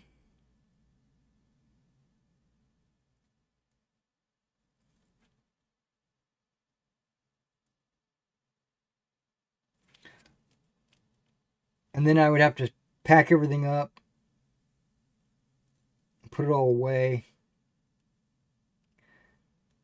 So if I wait at night and do it, I can get 2, 3, sometimes 4 videos recorded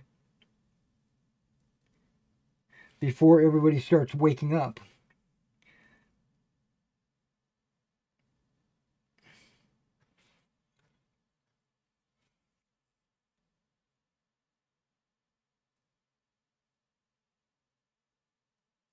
And it's true, I try to get more than one video recorded at a time.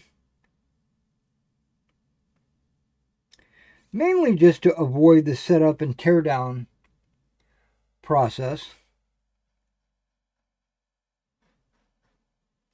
But there's been times that I would be up, I would set everything up, I'd record the video, and then my stomach issues would kick in, possibly, and I'd have to take a break.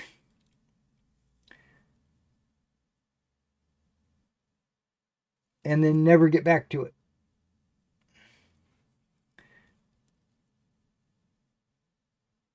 Because it would be one of those situations where I go, you know what, I'm just going to quit tonight and not worry about it, and I'll finish up tomorrow.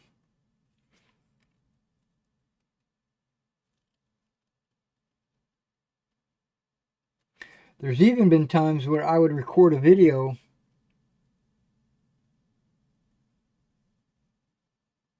I'd get about halfway through what I wanted to talk about, and then I would have to sit down and take a break, and I would say, okay, never mind, I'm just going to close down shop and I'll finish the second half of this one video on the next day.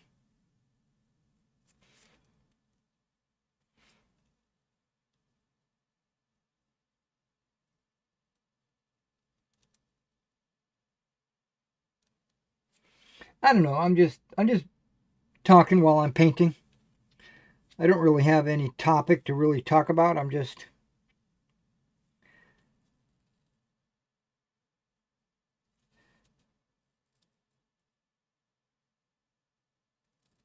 filling dead air.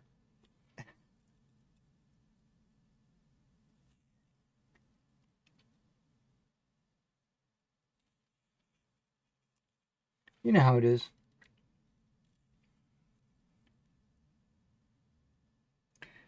There has been a video that I've been wanting to put together.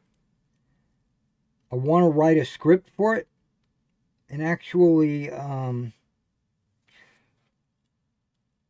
touch on a bunch of different topics.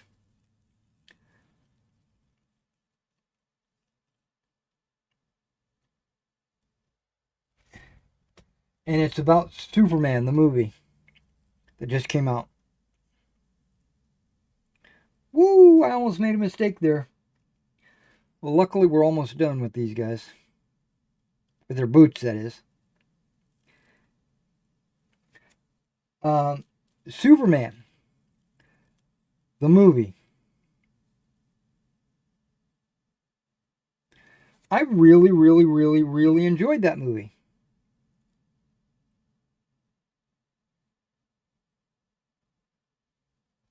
It was fun. It was lighthearted. It was a cool super hero movie.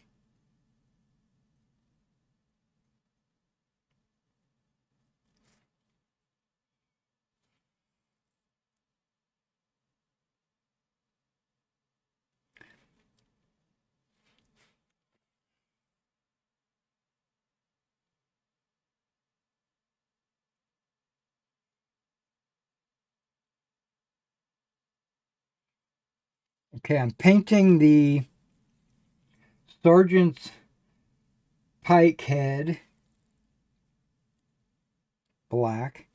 I'm painting the Standard Bearer truck black. Um,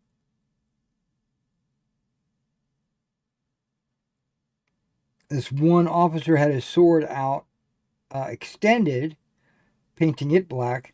This other sword is next to his body, and I'm not prepared to paint that just yet.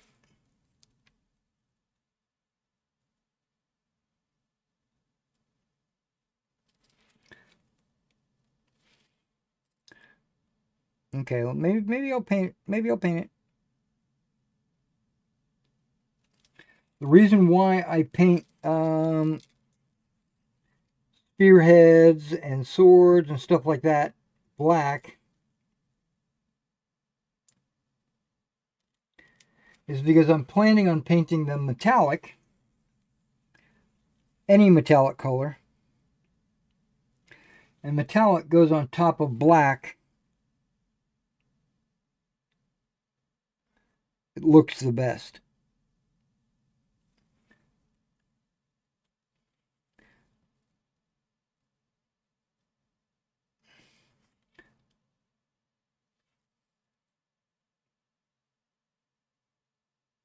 Yeah, so the Superman video,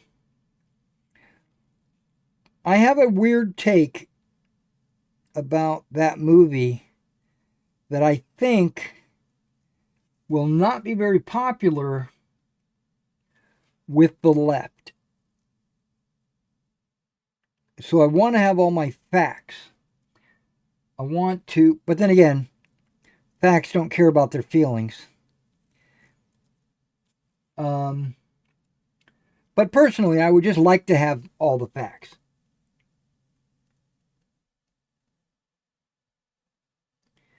And it's not really even facts.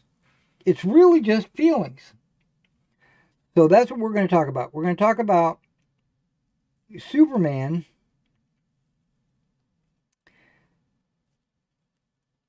in a way that's not going to be flattering for the left.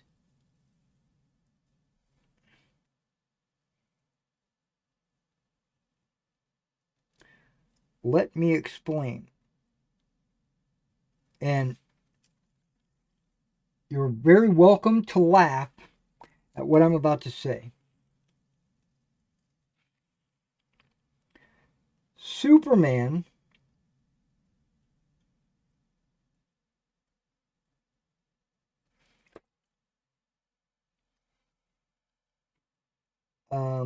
represents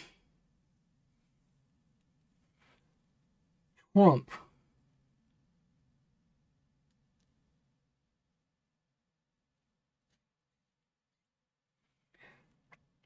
And I have a lot of different angles that I'm planning on taking that's going to put fuel on my fire.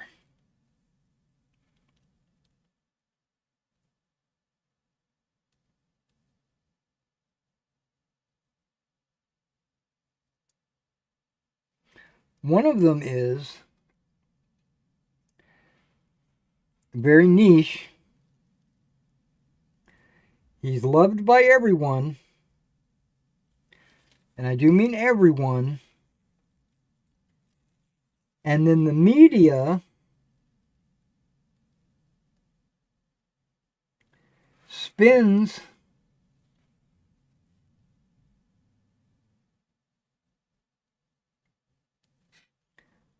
a story about him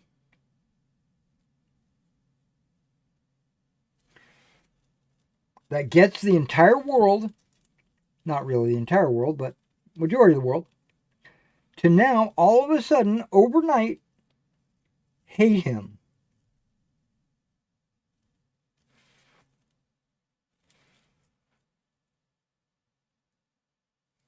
Now, I'm not talking about superpowers, and I'm not saying Trump is a superhero or none of that. I'm talking about analogies. Okay.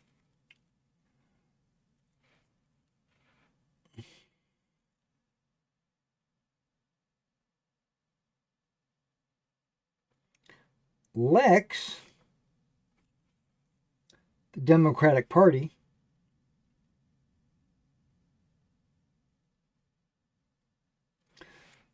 is envious, and that comes out later in the movie, of Superman. And that's why they attack him so hardly. Spoilers if you haven't seen the movie yet. But Lex admits to Superman that he wishes he had his popularity. And that is the ultimately why he hates him so much.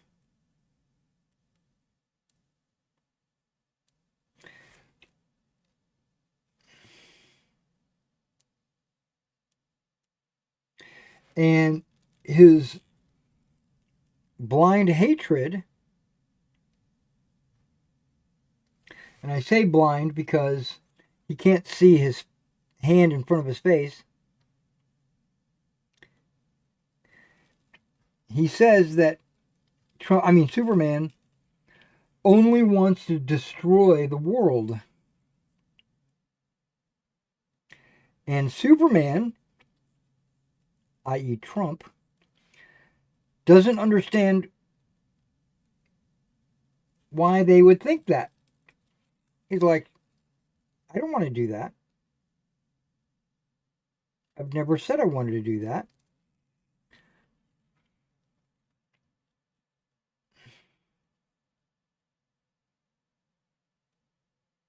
And then literally, Luther goes about taking actions that would destroy the world.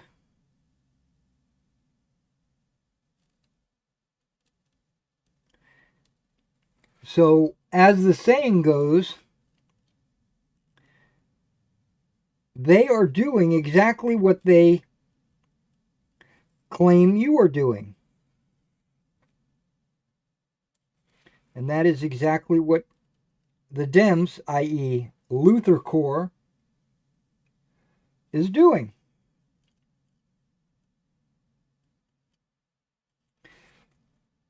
Now, Superman has a few friends that don't always see eye to eye with him.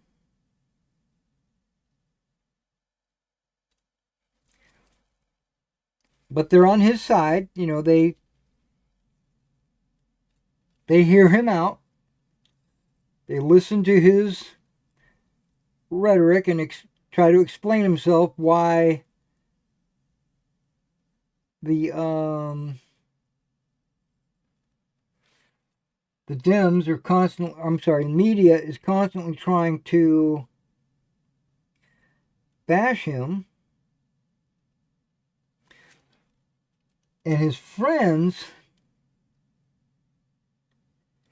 I could almost visually see them as specific characters in reality. One of them is Elon Musk. One of them is Tulsi Gabbard.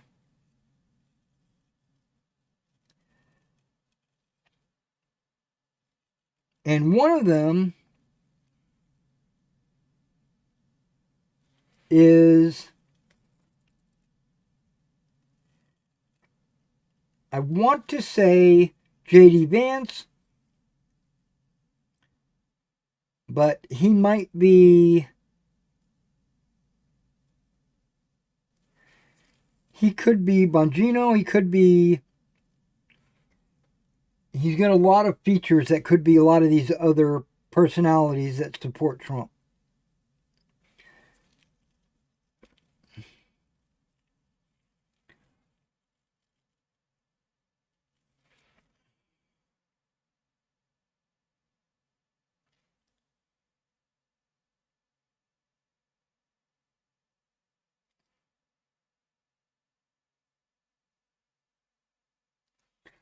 Luther, i.e. the Dems, has a media farm that generates outrage aimed at Superman. Constantly on X, spitting out lies that are not true, but causing his followers, and we'll call them followers, to like lose faith or become wavering, not sure if Superman is the person that they thought he was.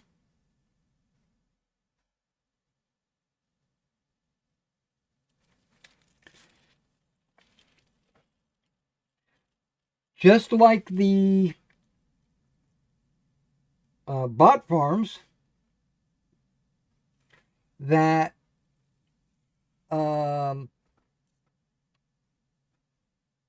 spit out lies about Trump. There are people in other countries right now getting paid to say specific things online, all opposing Trump.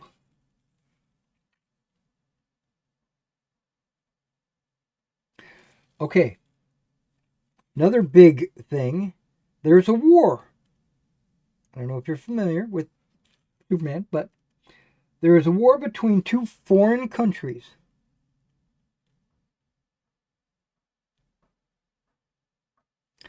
A very strong country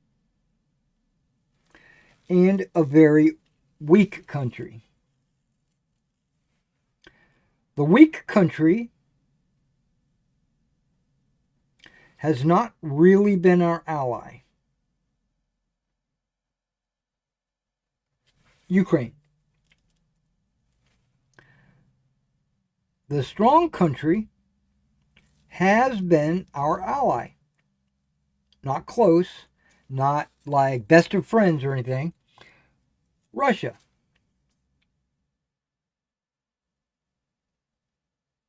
It takes place in the desert, so I wanted to use the Israel, Gaza, Palestine kind of analogy, but that doesn't really fit. It just doesn't blend. Even though it's in the desert, that doesn't really mean anything. What means something is the participants.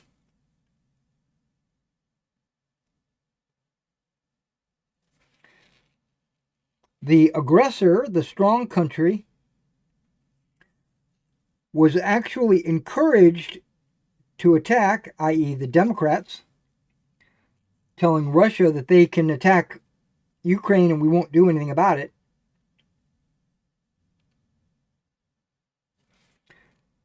As per Biden's comments.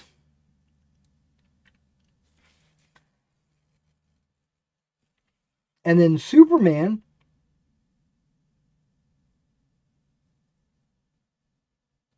goes over there and he stops the war. Now, this is when you got to kind of read between the lines.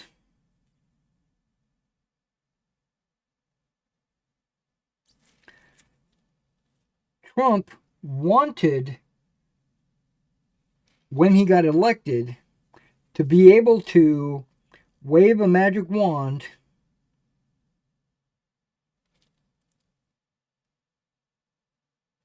and have the Russians stop attacking the Ukrainians,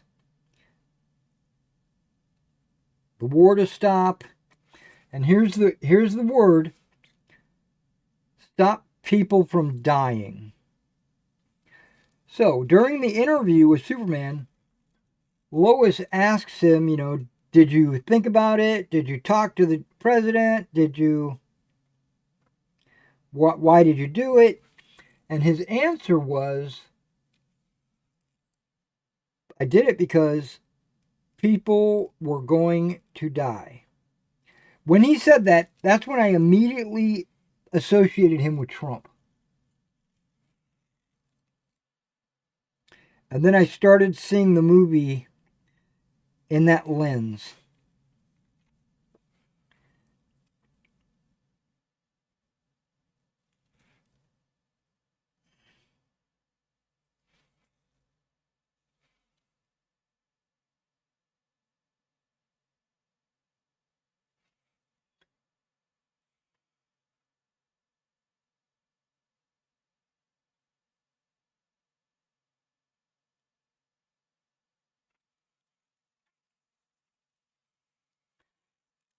Did he stop the war? He did not.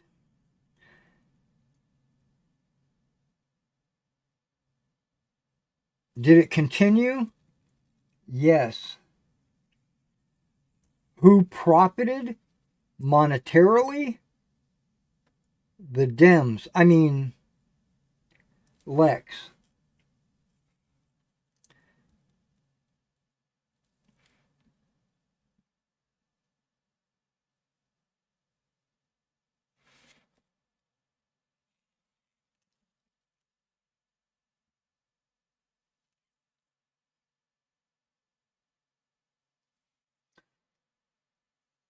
Yeah, I know it's a stretch.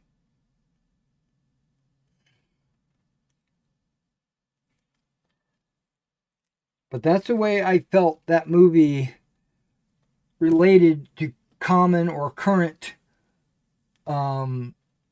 politics.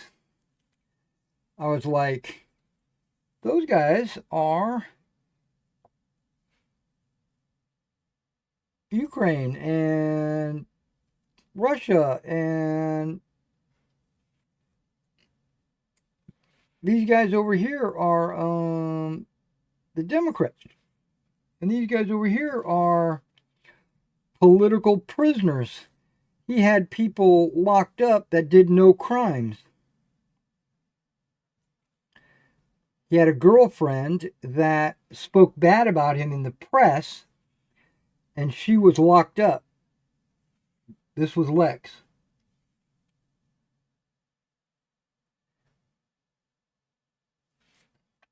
Does that sound like using the legal system against your political enemies? Trump doesn't do that, or has never done that.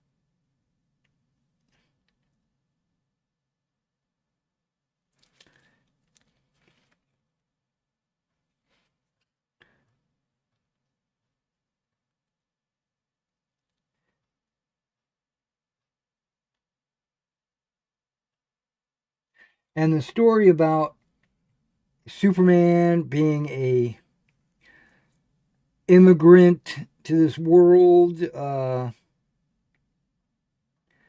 came here illegally, and now that argument is ridiculous. And the reason why I say that is because the Superman story that wasn't being told, the Superman story that was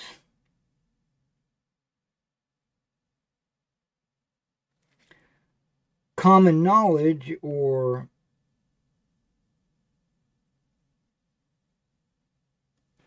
canon, or whatever you want to call it, like we already know, you don't need to rehash it, is that story.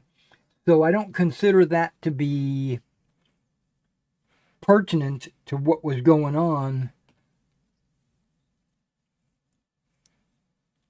And I wouldn't necessarily call him an immigrant anyway. I think I would call him a refugee.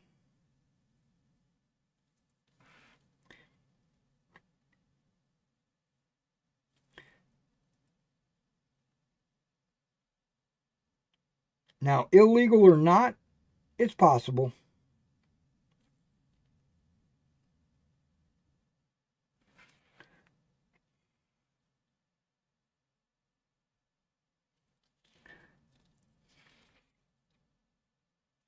But he didn't have any control over that.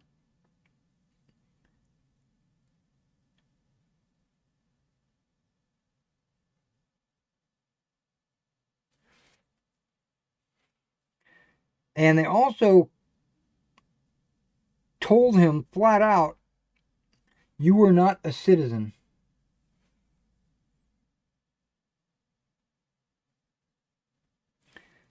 Even though you were raised here,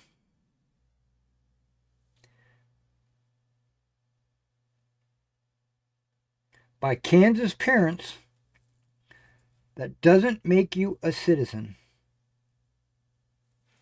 I loved that.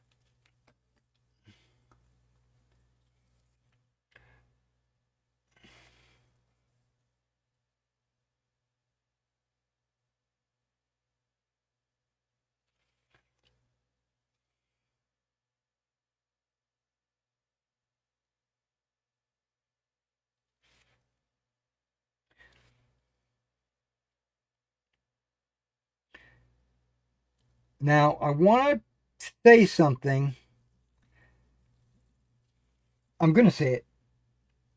But this is me watching other streamers watch the movie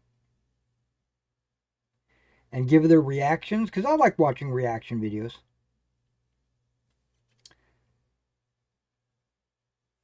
When these ladies, they're either brothers and sisters, or they're husbands and wives, or they're just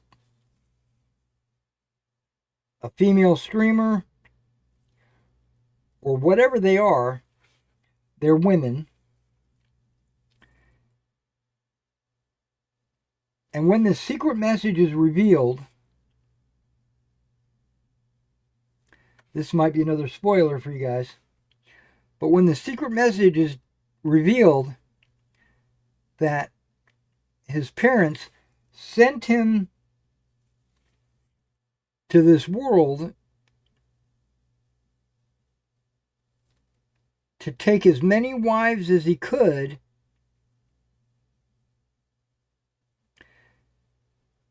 to spread his seed to populate the world with baby supermen or Kryptonians or whatever. More than half of these ladies said, man, I wish I was in that harem. Or one girl said, sign me up.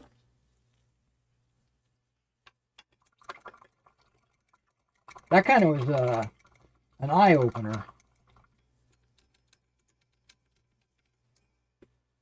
Yeah, he's an attractive guy and everything, but I don't think that's why. I think it was the power. You know, like he was a strong character. So I think they were attracted to that. And the dimples. All right, guys. Let me get the last few chats and then I'm out of here. I'm going to go get me something to eat. I've got some pizza that I ordered yesterday and I only ate half of it, so I think I'm going to eat the other half. What do we got here? We've got, and plus, Sean says, I agree with you while I sip my coffee. Also, prayers and thoughts, you've been feeling better of late. Oh, thanks so. Thank you, and it is true. I have been feeling a lot better lately. You know what I think it is? And Sean, I'm going to be very honest with you. Coffee. Not drinking it. I've cut back on my coffee intake. And when I don't drink coffee, I feel wonderful. I hate to say that, but I love me some coffee. And also, late at night, I want to put a post-it note on my monitor somewhere that tells me don't eat dinner after 12 o'clock.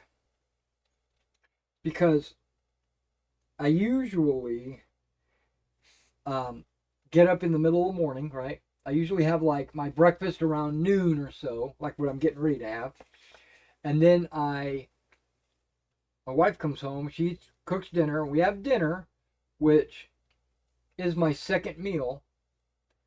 And then I think to myself, okay, I'm going to be streaming some Star Citizen.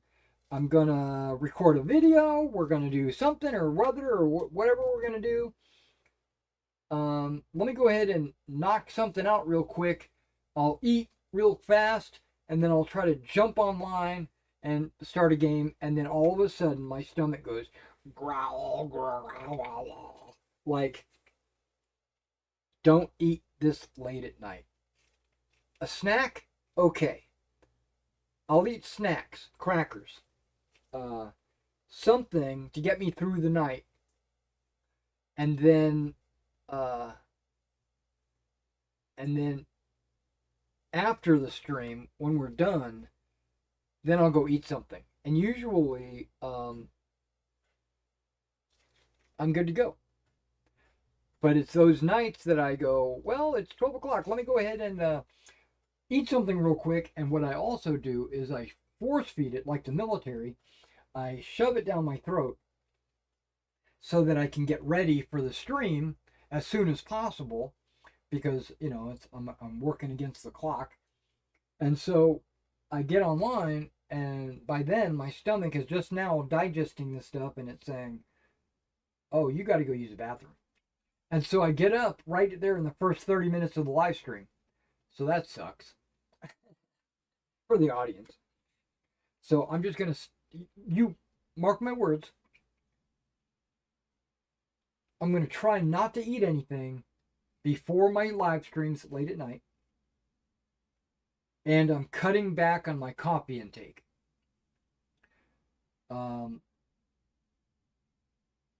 coffee has always been wonderful.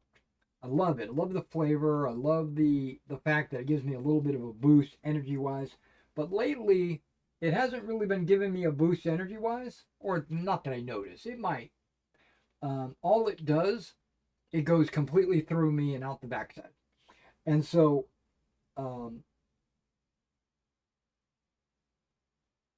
even though, to be honest, I have some coffee in here, I drank this morning, and you can see I didn't finish it. I only drank like half of a cup. And the reason why I didn't finish it, and when I was drinking it, my stomach was starting to say, "Or what are you doing? Why are you drinking coffee? Stop it." And then as soon as I stopped, I started feeling better. So, advertisement. Rain. Total body fuel. I'm going to show you somewhere on this can. I don't know if it'll focus, but 300 milligrams of caffeine. Oh, it was there. 300 milligrams of caffeine. That's a lot. And zero everything else.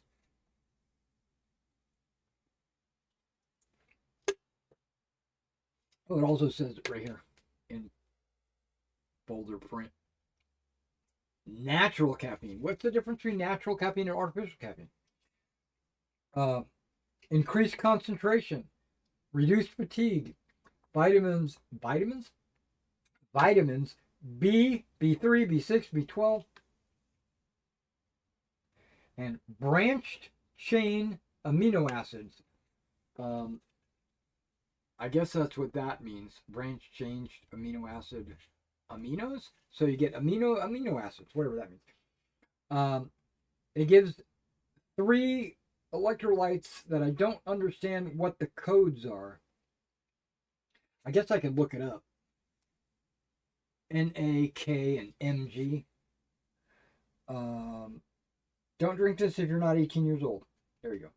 And it does say people sensitive to caffeine, pregnant women, or women who are nursing, drink responsibly. Which I don't think it's the caffeine. I don't know what it is in coffee. There's probably something else in coffee, not just caffeine. What else is in coffee? Because it's not just pure caffeine. What is coffee? Cocoa beans? No, that's chocolate, right? There's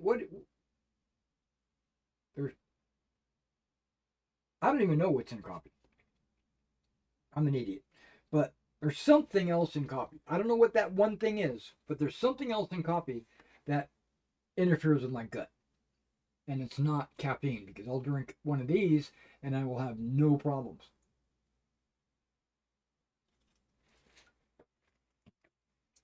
Okay, guys. Just to let you know, if you're curious, I am going to be back to the stream. It's 12 right now. I'll probably be back at about 12:30 to 1 o'clock, something like that. But the stream when I come back is going to be Star Citizen. I plan to stream a couple of missions in Star Citizen while it's quiet in the house. And believe it or not, I had a really great night of sleep. So I am ready to go, ready to rock and roll. All right, I'll see you then.